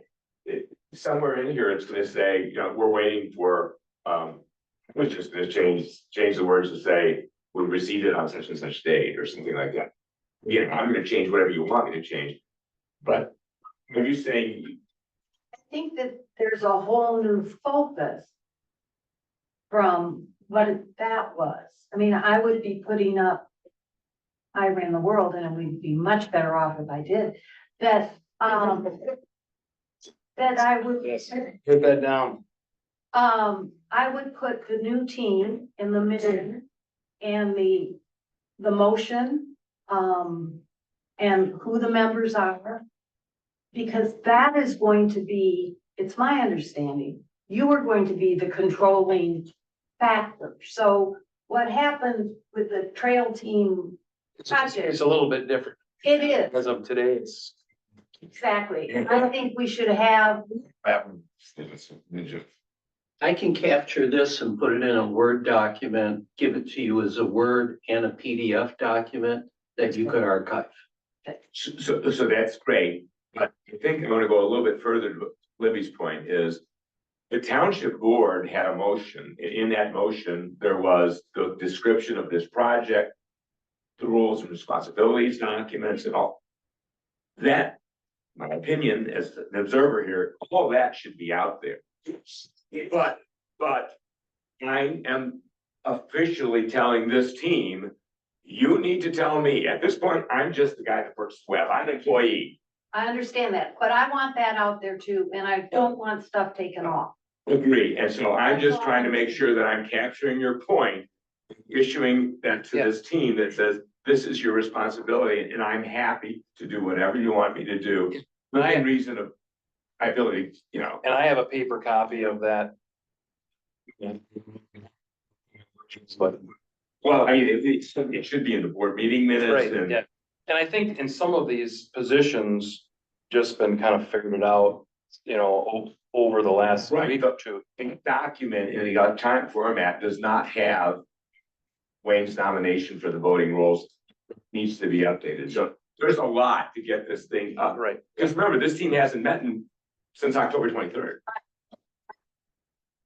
As a member of the public, I just want to be able to Yeah. get the information. Well, and if we can, update it with that information, the new information that's come in from Gordy Frazier, there's some historical content in there. All those things would be nice. So I think, I'll volunteer to capture this, what's currently there, create it in a Word and a PDF document, give it to Vic, and then we can, how can it be archived like the other documents? Well, I mean, if we go down here, again, and all of this format is just something that we put together as, you know, as we were going. There's an area in here for additional attachments. I mean, we can throw it there. But again, you know, the structure of a website is up to a designer of a website. I'm not a designer of a website. Any input that you want to do, I'm happy to do. For now, you can put it here. Yeah. You can put it anywhere you tell me to put it. Yeah, I think since there's a link to additional documents, put it there. anything like this we want to archive can be thrown under that. Yeah. Most of these additional documents were related to the FOIA request for, give me everything that had to do with the Michigan Health Right. Endowment Fund. So that might be a little bit confusing in that most of them are Health Endowment Fund documents, and this one is now just an archive. If you wanted to create a word that says archive, you can do that. So, I mean, whatever you want is doable. So, Historical documents. so Joe, you're going to give me what you want. Hearing people say, go ahead and put it on. I'm okay to do that. Yep. Any discussion or any? Does I don't that think that's- differ, does that differ a that's not that lot we from need the to vote. document that you have, Matt? Yeah, currently what's on the web is a little, you know, it's, Sure, I understand the question, right? The document, Vic, that you mentioned from the township with who's on the team or whatever, isn't that already existing, or is there some additional stuff I missed? it's not currently on the website. I know, but the There's not- document, I'm just talking about the Yeah, data. Yeah, the document is with the roles and responsibilities is done, and it's completed now, but we just need to update it because all the new members are. Okay, does it have the village members? Yeah. Well, I just penciled it in as, this is just my working My document. My point is the document exists, just fill the names in and post it, saves everybody a lot of work. So if you'll give me the Yeah, updated one. and as time has gone on, they're like, okay.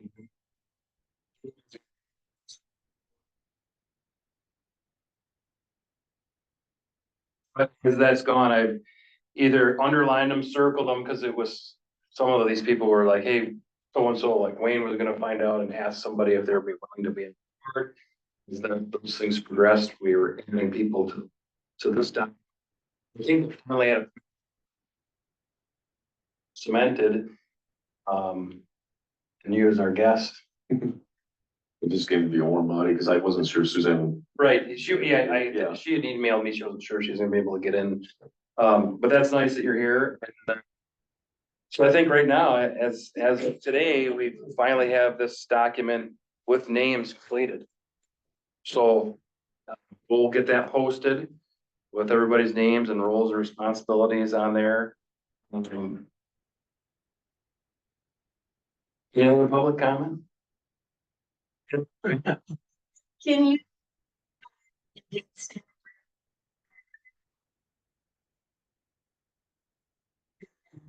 And, but just, again, be helpful to know. Yeah, I don't know if there's an automated way of doing There it. should be. There should be. Yeah, I don't know how to do it either, but if it is possible, Could you even just type it in there? it's just transparency. It just makes a paper trail a lot easier to. So you don't kind of jump into something, the roles and responsibilities, you're gonna get this. You got it right here.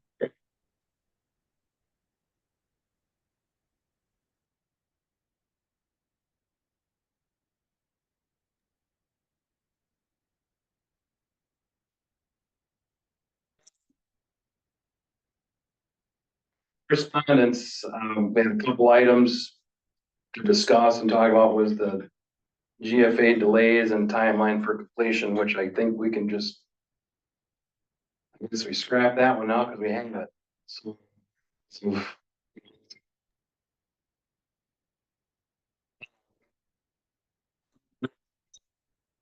Excuse me, this is Susan. I can't see the screen that you are looking. I'm not at. Is there any way to share it on the Zoom link?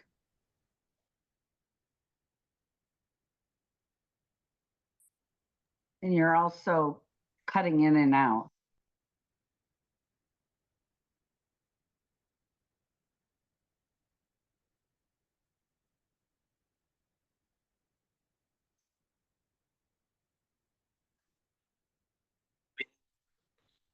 And review it. We can't read it on the screen here. it looks to be, I don't think we want to review the possibility study now. We need to look well, at that's why, and that's why I was hoping we'd get it, a week or two ahead of time, not at like 6 minutes. Before the meetings. As soon as we're done here, I'll shoot it out to everybody. That's what I was saying, we could discuss maybe having, reconvening the meeting maybe in a week or 2 weeks or. And we could do something, schedule meeting time. Discussion.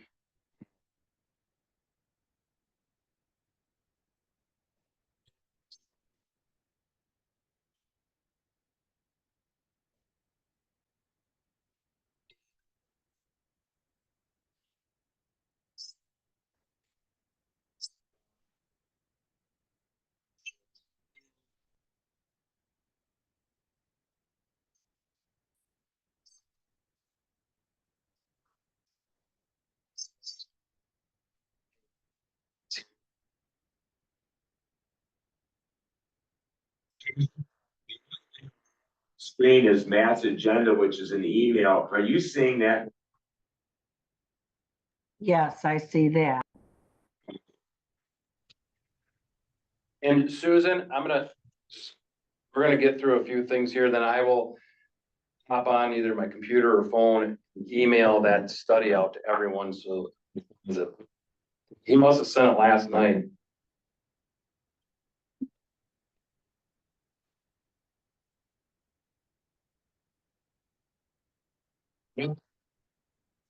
Susan, you had sent me an email, next item under correspondence is a TAP application and some guidelines. Do you have any information you'd like to share with the group about that? Yes, my or sister-in-law, excuse me, Anna Senefani works for the DNR, and she's part of the Trails Committee. And she sent me a number of links about different resources. There was one for master plan and trails. And there's a deadline for March 30th for that grant application. And I believe I sent you that, didn't I, Matt?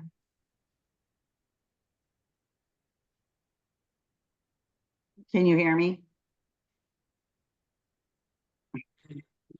I think Susan, they're going in and out. I had the same problem at the prior meeting.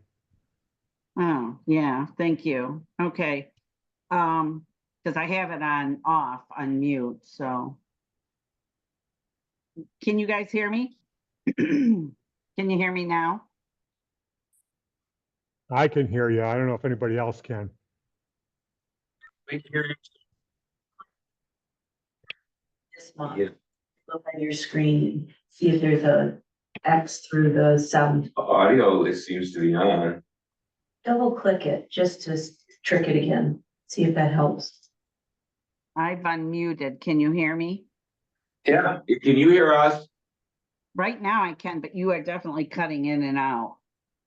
I think we're set up. I don't know why we're cutting out. Nick, it was the But- same issue I had earlier in the other meeting, just FYI. All right. So anyways, you didn't hear my first part that my sister-in-law Anna works for the Department of Natural Resources and she works for the Trails Team Committee and she sent me a number of documents.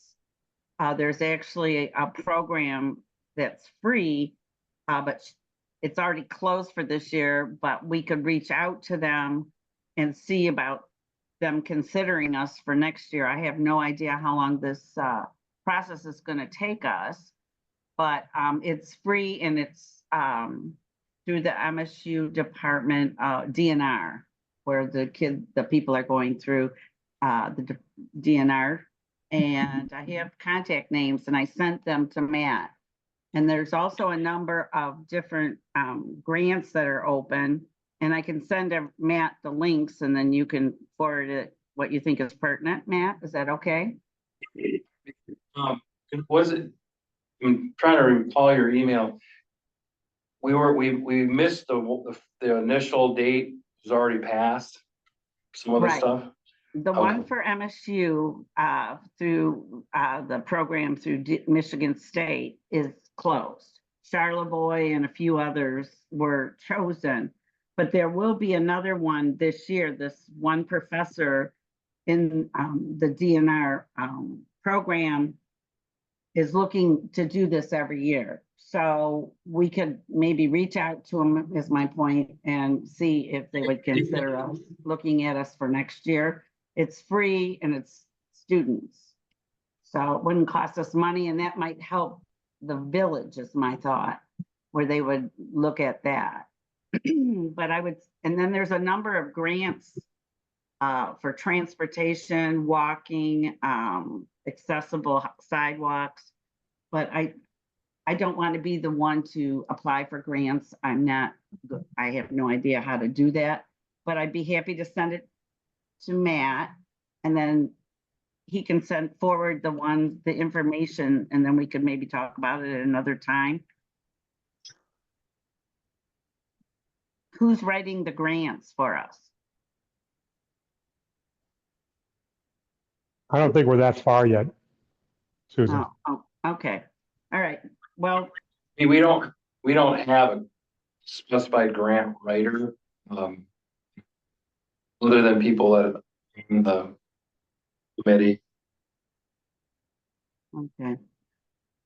Well, there's a lot of resources out there, so I'll forward this one that Anna sent me, not the one I sent you first, Matt, but a second one. And there's just all these links you can click on, read, and get into it much deeper. So I'll send that off to you when we're done with this meeting.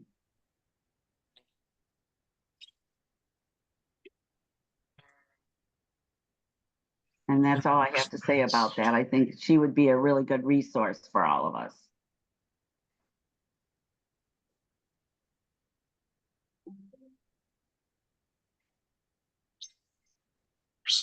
I think we talked about webpage management already and Dave has been so kind to be our manager. So the other thing is, believe this ever gets sent to you. That's the thing we've been talking about, putting on the website, the roles and responsibilities and people's names and what they're supposed to do. I And saw it at one point. it's something that's just been like a work in progress up until maybe a week ago or not even a week ago. I just been scribbling in people's names as we go down the list. But that's something we would put on the website that. But I just want to make sure, if anybody has any questions about what their role or what their responsibility would be and things that they would do and not do. It's all spelled out there. We'll post on the websites with a link for the village. I'd like to be, I talked with Michelle, she's supposed to be doing communicating with businesses and residents. I've been doing that for over a year, or almost a year. And I've worked with almost 100% of the business owners, over 100 residents that I've surveyed, interviewed.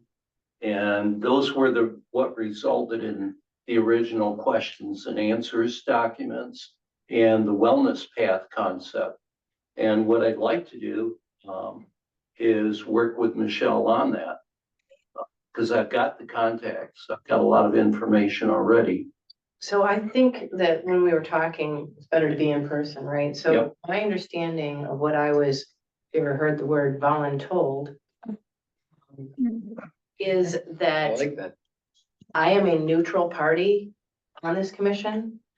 I am not an influencer. I am simply going to take my own notes, combine that with the meeting minutes, and be a liaison for the businesses specifically, not the community, just the businesses, in order to make sure that someone with no opinion in a project is the liaison.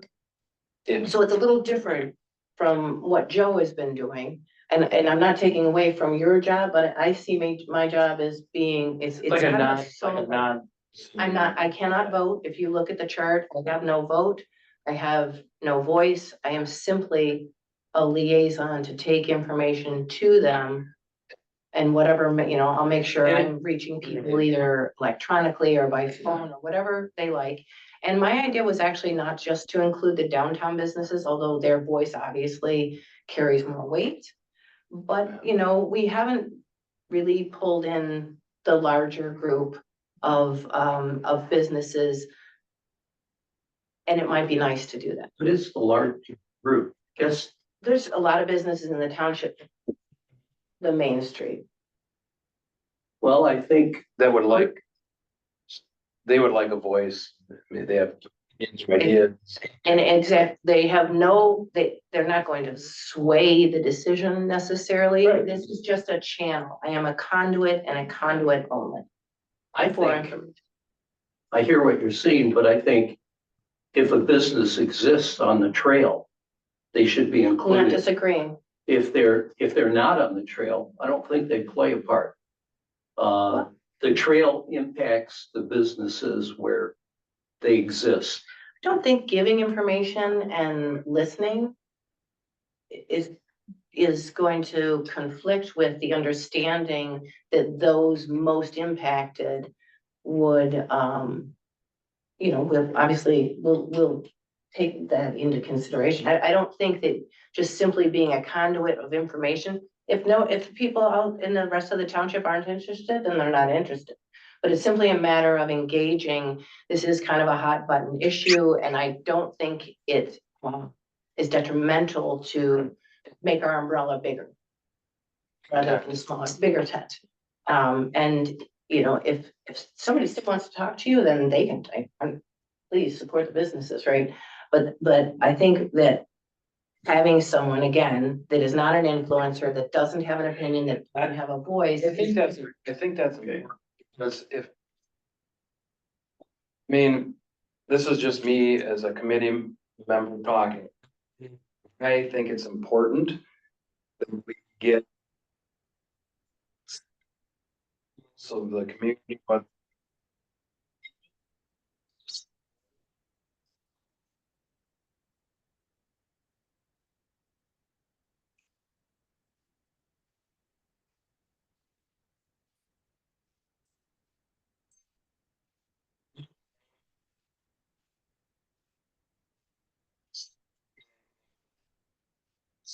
so to speak, we want to hear we need to present this feasibility study. Here's what we have.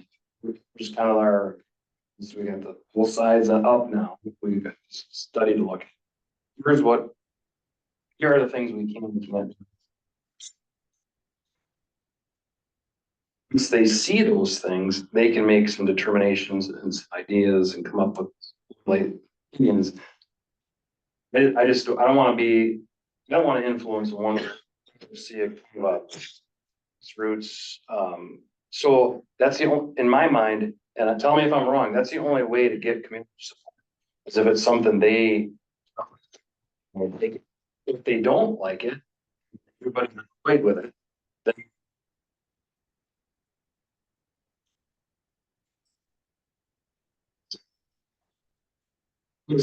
yeah, and actually, this is gonna, I mean, almost all of it is gonna be grant funded. Go through grant. Disability, we're gonna.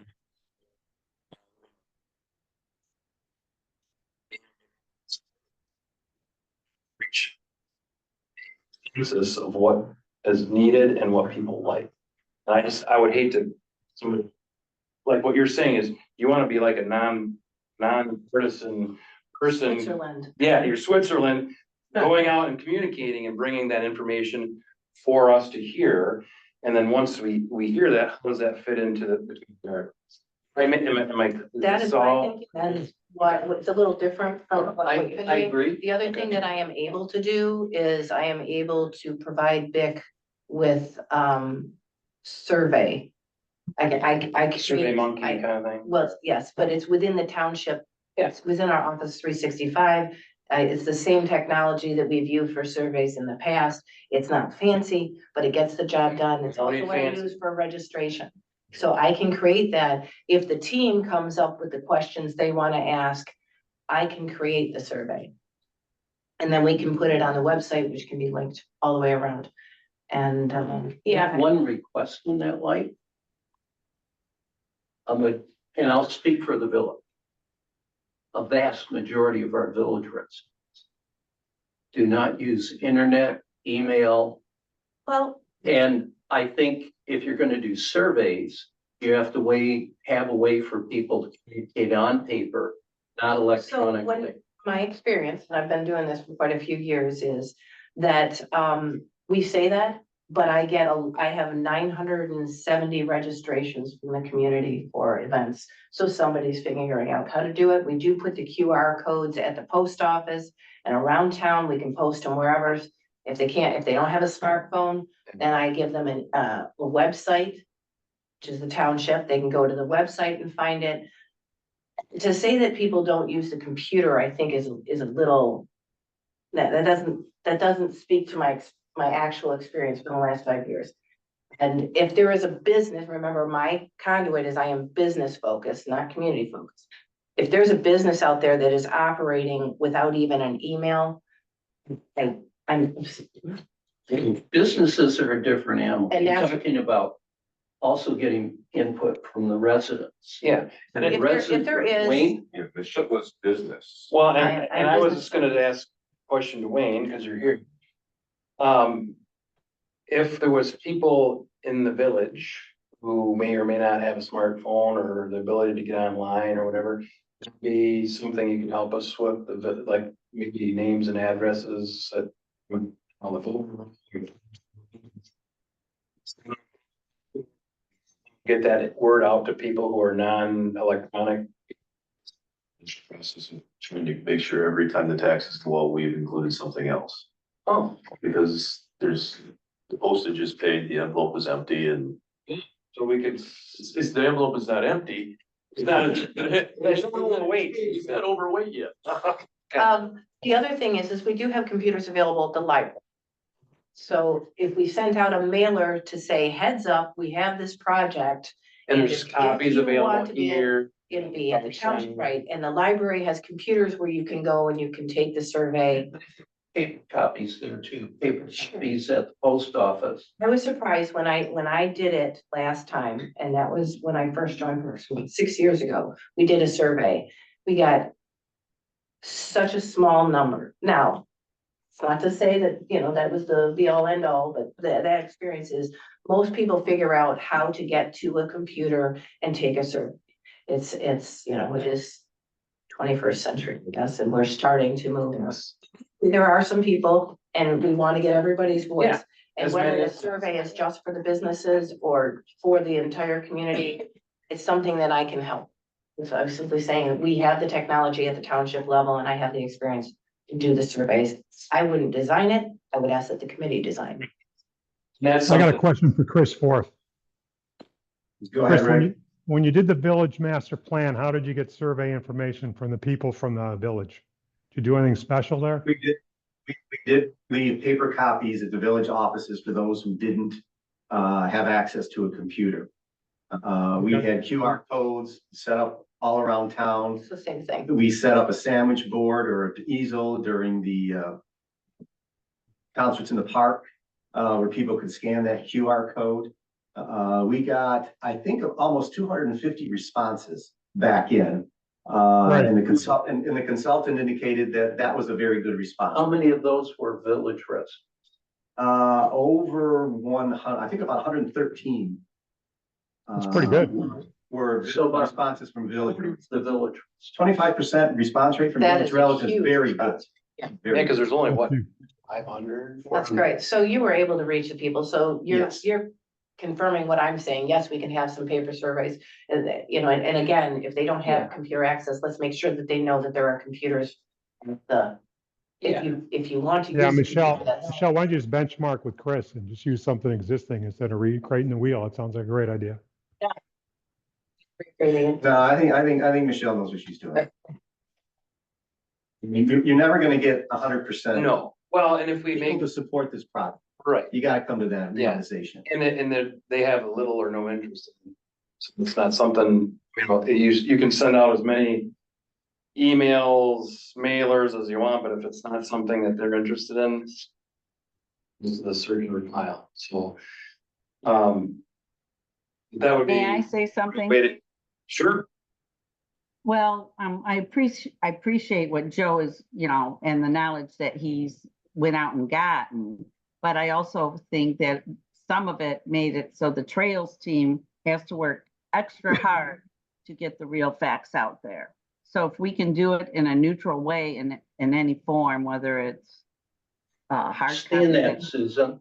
hard Susan, I don't understand that going out and gathering the information and asking questions that weren't asked and getting input made it more difficult.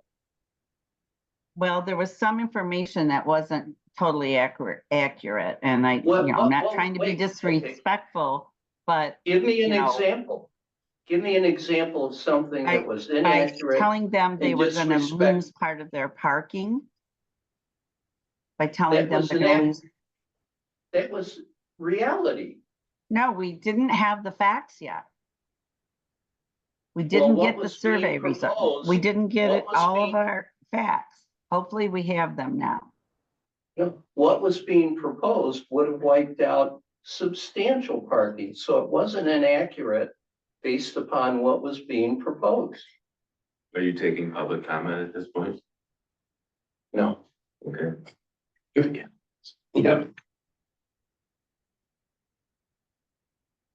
Moving. Yeah, moving along, so.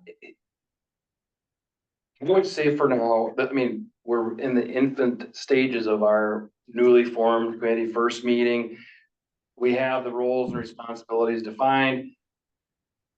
I don't see any reason to change things or add things at this point, unless there's any further discussion, we can just leave it for our first meeting. We get a chance to start looking at this feasibility study, you know, whenever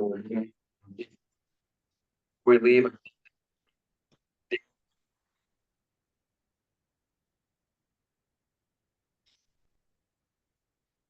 It,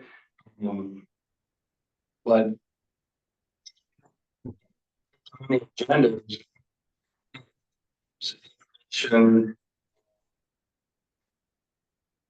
There's any, Rick, if you can hear me,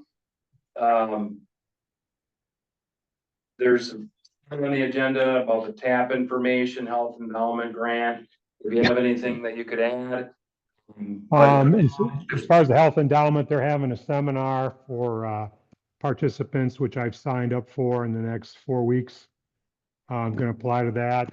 Once we get the TAP grant, or once we get the evaluation done, we need to move forward and go through the process of finding a exterior vendor to help us go through the due diligence and the next level based on the takeaways from the study. So I'm looking forward to looking at the study and taking a look at it. That's all I got, Matt. He should be online Yeah, and ready to answer Yeah. questions. I'm trying to get back. And this is so like, my entire life has been on an Apple computer. I guess because I'm in schools, and now I'm pushing this round stick with a square hole with an Apple computer and using Outlook, so it's kind of funky. And I keep looking for these emails because they like disappear, but then they're down below the other emails and Outlook. I had that problem. It's really I weird. changed the setting. Okay, so anyway, I'm looking for his email right now. Just. But I wanna know, it may say something to the fact that he's, I believe, I looked at that contract. That they're gonna come to some meetings and that they've built in some of the money for the feasibility study. There's money built in that somebody from Gordy Fraser is gonna either show up or be online, or so we can answer questions, and I hope so. I just.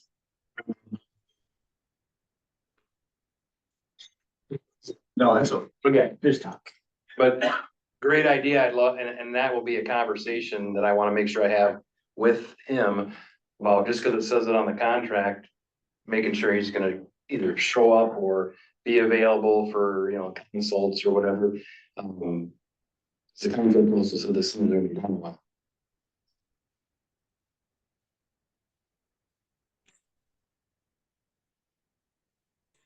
Anything under business, because a new business, any other business, just have any. No, I'm good. Rick, you said what you had to say. Yeah, I'm good. Thank you very much. I appreciate you sharing. One note, and I know it came up at Parks and Recs committee, go back to October 23rd presentation by Gordy Fraser. I understand that the feasibility study will have changed that, but that meeting, that presentation should be a matter of public record. And if nothing else, available as an archive document to review where they were at that point and where they are now. It gives you a benchmark of what they had presented as alternatives on October 23rd. Now we're at January 31st, and we have a new finished feasibility study. And I think for members of the team and general public, I've heard from a number of people asking, this was supposed to be published. It gives them, and it could be listed as, this is old or original or archived presentation, and here's the new feasibility study, but it gives some comparison. Well, Libby brought that up earlier about having an art section of this website. If we can label it somehow, trails committee, archive documents, however, and then that would be something that could go into that section. And then looking forward, it's like there's always back to, this is what it looked like before, here's where we come. Might be something that, the public would want to know, like, hey, here's what initially was said. Here's what this is the latest and greatest. And that might help them be able to think about, if there was somebody who was very much, like opposed to it, says, okay, here's what things said, here's what the new thing says. It's something that I can stomach now. Or it could be the opposite. They could say, hey, well, the old one was better. Now whatever. But we want to be in my mind, we want to be as transparent as possible. So everybody knows about this. Because the worst thing that we can do is do this and then ta-da, nobody likes it. Because then all the stuff we just did was junk. So my thought is we have our meetings here. public format, we have the. So people can log on, we have sections for public comment, and then we have a structure that we go by, and we hit the ground, checking with the community to see if this is something they truly like or not. Last fall, when I talked with Heidi Fanoff and Jessica Carpenter from MDOT, they were saying the most critical element is that you're doing what people want and will use. If you don't have strong community support and understanding, the project will be a failure. Well, that and you create a bunch of angst amongst the people, like there was people that were, oh, this is kind of cool. Well, then you start talking to people who are coming into the first center, and they're like, well, now I got to decide, there was some of that was confusion and sure.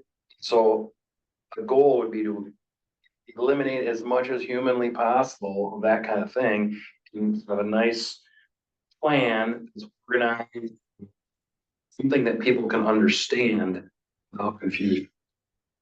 It's confusion that's going to create Can I issues. make some public comment? Yeah. So I'm a simple guy. Dick and Jane instructions. Chris and Rick, I think in this meeting today, you are the only ones that are in the old team. There was no direction to put that out there. I think I am being told right now, and I want confirmation, am I as the web person to be putting out that feasibility study? Is that what the team wants me to The do? original for The October 23rd, if that was the date. it was promised on the website to the public. I don't believe that to be true. It states, hang on here. Here's what it states currently on the website. GFA has been asked to bring forward their alternative designs for the trail team and the public to consider, which will be shown during the October 23rd public meeting at Township offices at 6 p.m. These designs will also be shared in an online survey to gauge community preferences and feedbacks. So you announced that it was for the Right. public. You announced that it would be made available. Can Well- you read that again? These designs will also be shared in an online survey. So the design, what was presented was the design. So Matt and Rick don't want to be the one answering these questions anymore because I'm not a member of this team.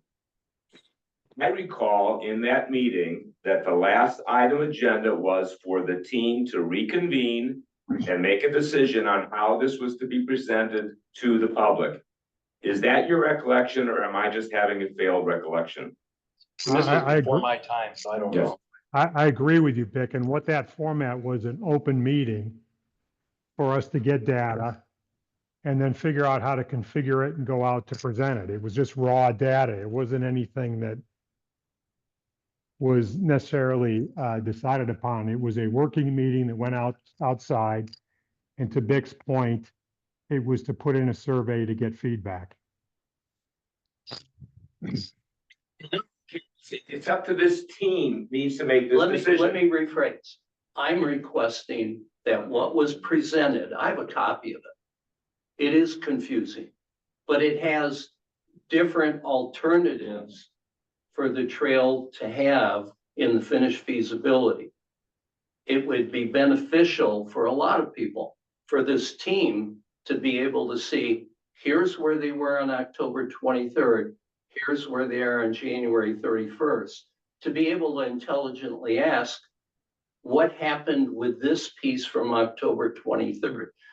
And I think I've had numerous people read what's on the township website and say, when is this design going to be, when are we going to be able to see this?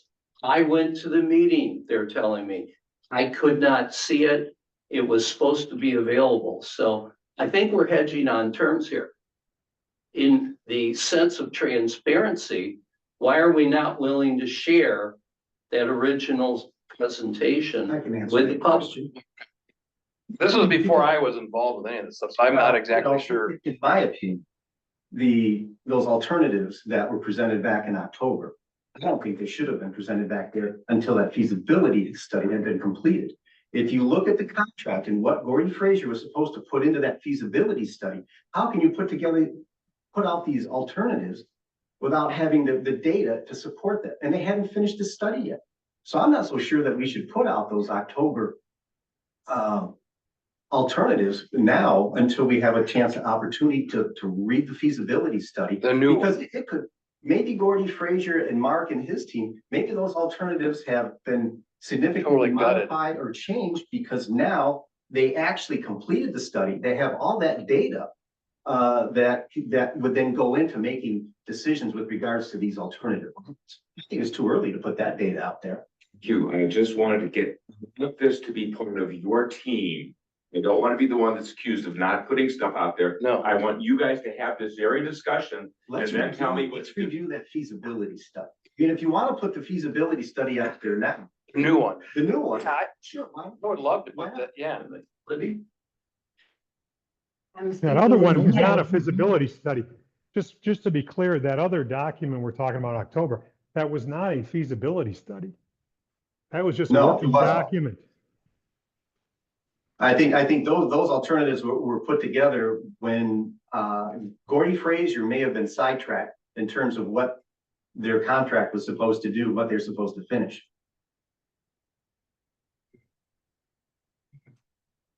I would concur with the comment of post the existing feasibility study and let's see where it's at. And we can decide if there's any relevance to that other data that was done. You know, maybe before, if it gets posted out there, maybe just check with Mark, say, Mark, this is what we're gonna do, because someone should at least read through it before it gets posted to see what's in it. I don't think it should get posted till the committee meets again and discusses it. The new one. I'm fine with that to give us a chance to review it. I think that's a good idea, Joe. Looks like it's, I I agree. just clicked on it. It looks like it's however many megabytes, so it's gonna be pretty big. So the question, go ahead, Libby. Yeah, sorry, things to say, go ahead. As a member of the public, I think that I would feel comfortable with you all reviewing that feasibility study.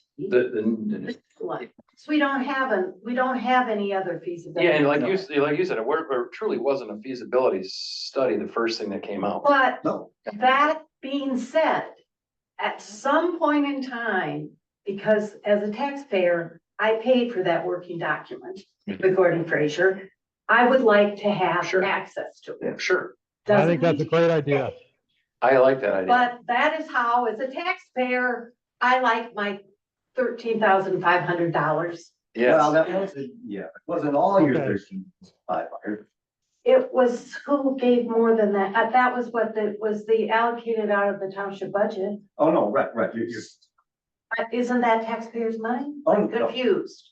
I thought that was the number, and it doesn't. if it was $5, I would still. Okay, so to bring Yeah, I this to conclusion, it like sounds that. like, thank you for that public comment. That was well received by the committee. And I don't know if that's something we should make a motion on.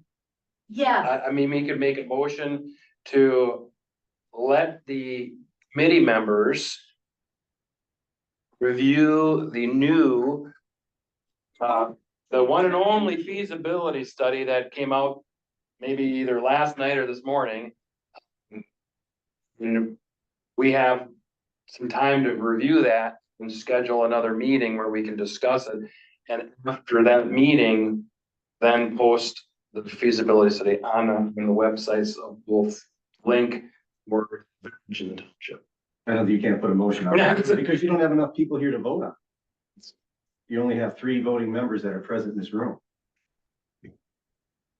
And you can have we go 7 ahead and members. post it though? Can we go ahead and post it based on our discussion or do we need to have a vote? You Well, can't take a vote. Well, we're talking about not posting it until we meet this. Yeah. So meeting. we're not doing anything. So we're not taking any action. So let's just Right. do it. We don't need to do, okay. Okay, We so- don't need to do it We and didn't we'll have wait enough till our people. next meeting, end of the month. So a question, since it's come up, voting. It seems like if this was a township or board meeting or a village council meeting, you'd have to be present to vote. Am I right, Wayne? Yes. That's right. Yep, you're right. So, but at a time, Parks and Rec functions under, you can vote by phone. No, This is I an cannot vote. I cannot vote for the Parks and Rec. Is that right, Vic? When I'm on the phone?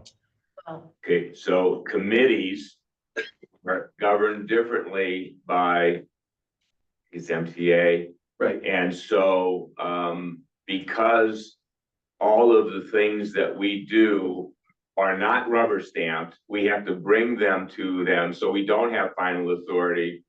We can have voting that is, we don't have to strictly follow the MTA rules because we're a recommending authority, we're not a final decision.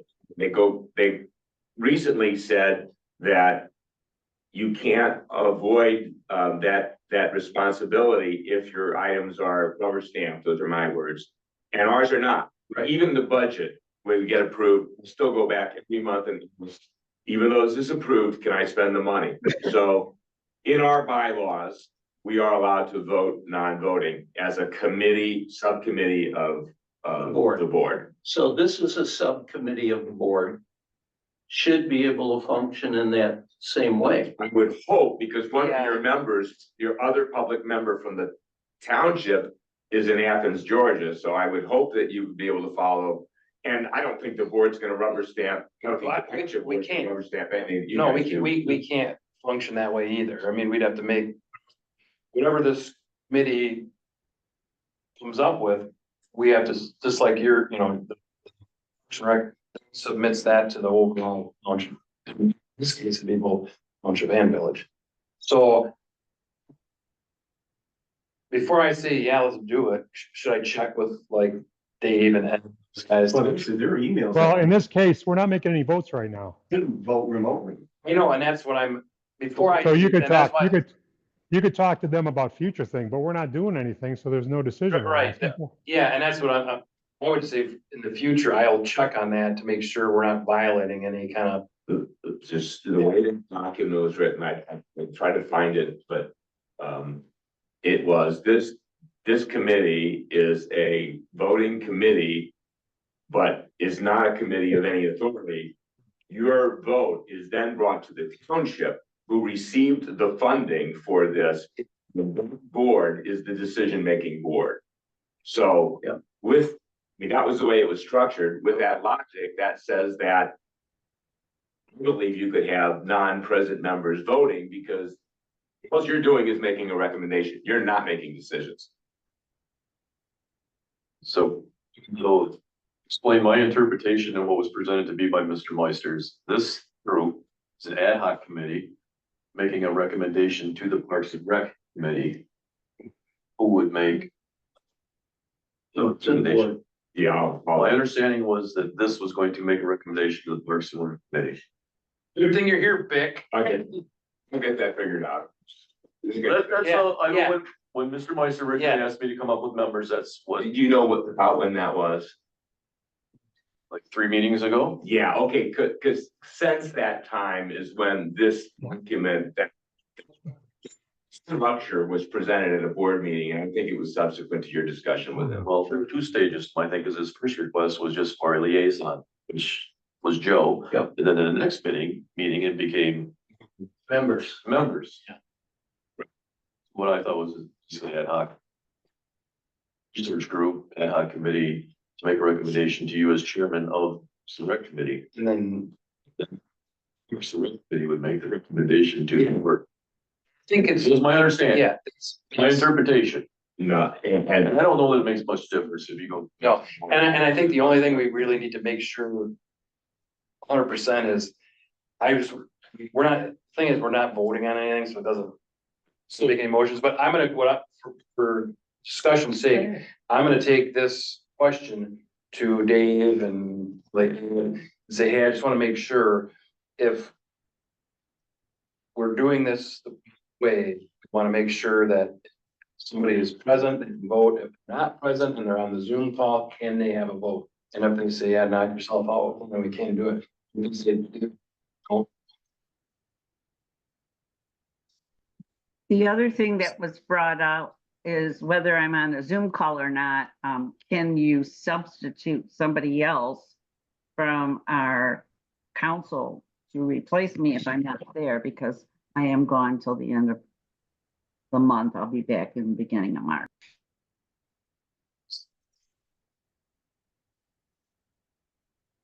Again, we didn't know if the substitute was even allowed, Right, but we definitely wanted to have a member here yeah.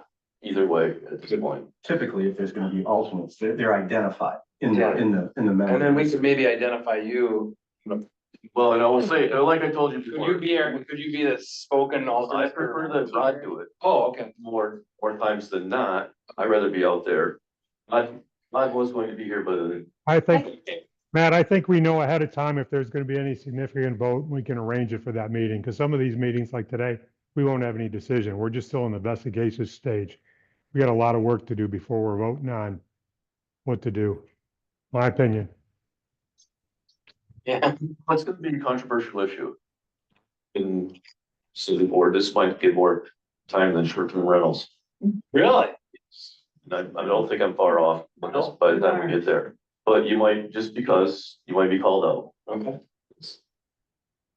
I mean, I don't wanna tell you, I don't wanna speak for you, call you all read. You might wanna have something. Okay. And Chris could speak more to that, because Chris has seen some of the initial meetings and all of us together. Yeah. Can we also please clarify if this is whatever is discussed here and determined here as a group? That, are you going to the committee or are you going to the board? As a new member of the committee, I'd like to, if possible, potential, I'd like to know what that means that I just signed up for. Is this coming back? Because this is controversial. So in the I- document, it clearly says in contradiction to what you do, and the board approves, And that's why we need to get this on the website. Yeah. find that document. Yeah. And I'll have the conversation. with Yeah, you. and it goes from this, instead of another layer in it, from this group to the Parks and Rec, it's gonna go from this group to the board. Yeah. I'm good either way, I just was, It's just one less. right, I'm sure when you talk to David, go, oh, no, that's not what I meant. Yeah, Well, It, you know, a few phone conversations aren't the same as No. face to face. well, that's why the document was spelled out yeah, very meticulously. and that's why, but that would be something nice to, like you say, have on the website where people can look at it, because if there is controversy, they can say, hey, this is a, you know. Look and say, oh, there's my village first.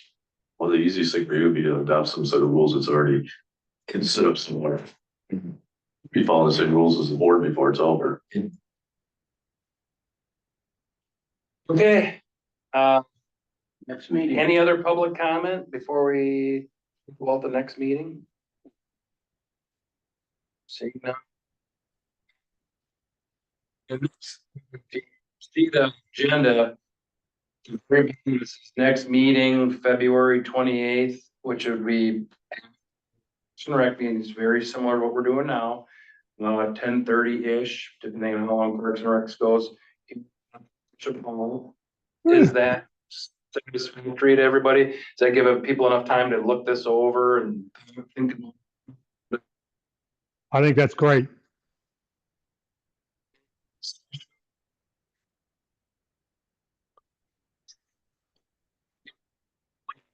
So, you know, Yeah, Joe's copy will probably, Joe, are you yeah, he's on. speaking for? Yeah, what'd you say? I mean, are you sending out, all three of you sending, or are you sending? Between the three of you, between the spokesperson, Susan and Joe. so are you good? Send over. Send notes as you see fit. We haven't had anything to take notes on yet. Joe sent me some stuff the other day and as well. So here's what I'm gonna send it out to everybody on here. I'll get. Susan, when are you back in town? Beginning of March, so I will have to call in and listen in on the 28th.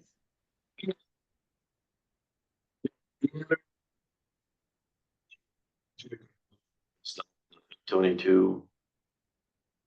Resurface? Resurfacing and renovation and That's coming, right? I mean, that's, So I know, Can reason you I asked, answer that?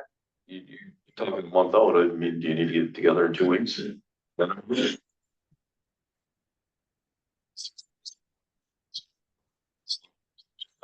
Be on time. Thank you, guys. Chris, you know, don't you? How does this relate to the research?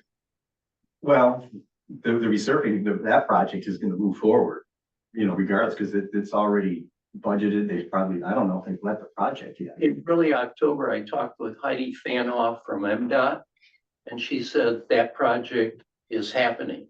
And they do not want anything built on new surface that they create. That was her comment. So what I understood is, and I know Mary Jo McElroy, because of the petunia beds, has been in a lot of conversation with them. And they've advised her, do not plant petunias this year, they're gonna die. We're surfacing. Now, will it be at the beginning of summer or the end of summer? I don't think that, have you heard? So none of us know the schedule yet. Yeah, but it's gonna happen, just the exact dates are unknown. So anybody would tell you not to plant petunias must think it's gonna be happening before fall. Yeah, Second or third quarter was the last projected date they had for that project.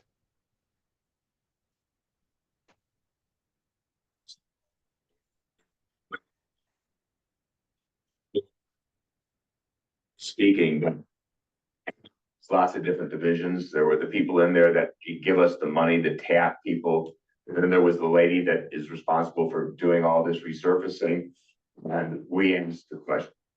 The team asked the question, is it possible that you would postpone this so that we can marry this project together?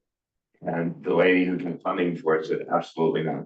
We've got the funding, we're going forward with it. And so they agreed that we're not going to not give you this money because you weren't planning ahead. We're having these conversations and we as MDOT have decided we're going forward, but we're not going to put strikes against you because you didn't think about this in advance. It's us that are making the decision that we're going forward with this. So there's been a lot of discussion about it. Just heard that from the outside looking in. So the project is going to go forward at some point, and this is totally separate from that. Yet being discussed in the same meetings. Rick, anything to add? I totally agree with you. They're fine. We've had all their representation. They realize their project and our proposed project. And they're all in the loop on it.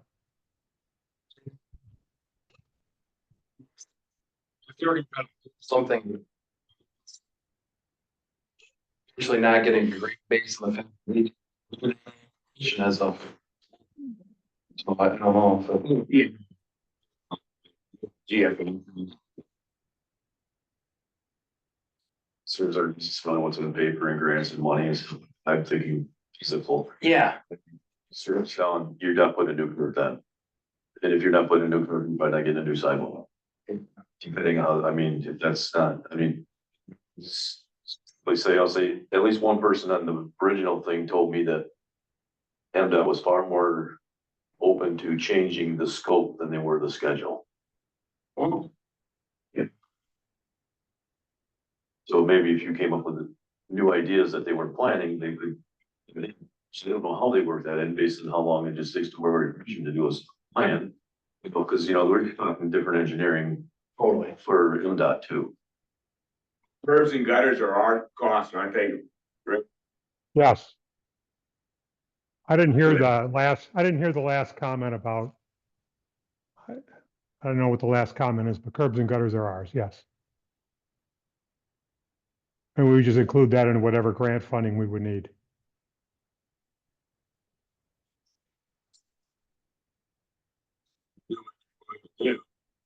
I can't hear anything if somebody's asking me a question.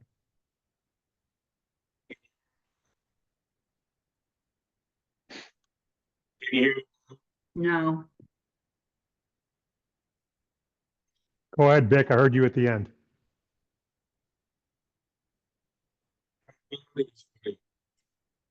Sequential at this point. I mean, they're going to do what they're going to do. We've talked to them about our project. And in the event that we chose one of the alternatives, again, I'm not saying we're doing that, you're doing that. If you had parking on both sides, but you had to move the curb and gutter, that curb and gutter movement is totally on us or Correct. whoever we're gonna get to fund this project. Correct. It would be Right. related to the project. Yeah, that's correct. Well, let's do this. Let's go with, You're taking minutes? Who's taking minutes? We don't have a We minutes don't have taker, a we minutes- have the owl. As owl. soon as the township board hires a minutes taker, I'm hoping Matt will ask them to have yeah, them take care of this as well. And I'll kind of, Okay, so and I've been for this taking some meeting- notes, but I mean, Okay, if I'm going to liaison with the businesses, whatever, I'm gonna want minutes.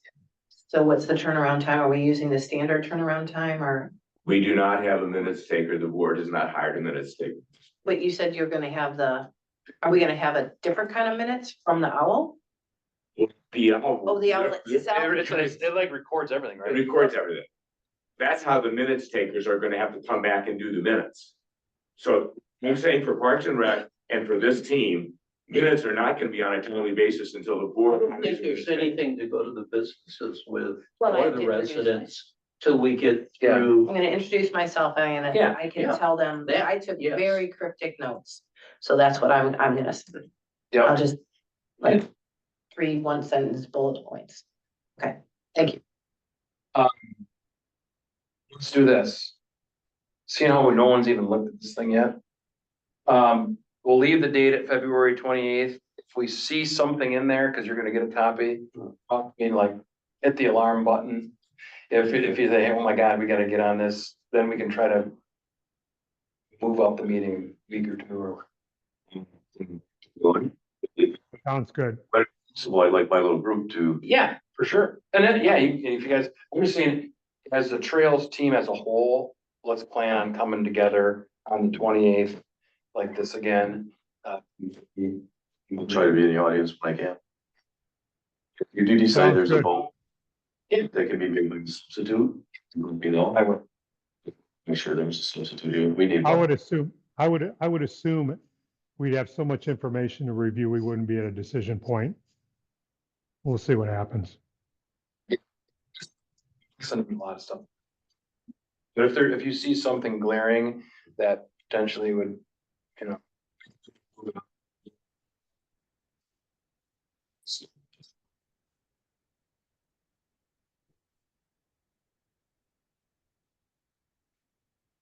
I'm sorry, I can't hear. I think they ended the meeting, Susan. I can't either. I have soft voices. Yeah. And I think there's something with the owl that goes in and out. I don't know if it goes to this mode. So or are we something. done, Matt? Are we done? Yeah, unless there's anything else to talk about, I think we adjourn the meeting and we come back the 28th. Okay, Thank you. Yeah. Thank you, everybody. thank you. Mr. Miller, Yes. can I ask you to take off your village president hat and put on your construction hat for a second? I have a question for you. You refer to him as your excellency.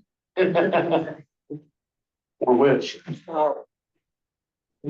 So I have a very rush need to get a fall part number on something, and that is, this is a 9-point park. Oh, yeah. That's about 10 by 10. Now, if I wanted to build a 20 by 20, that same, without the materials and labor, but not, we're probably gonna just do gravel underneath. Do that. Situation.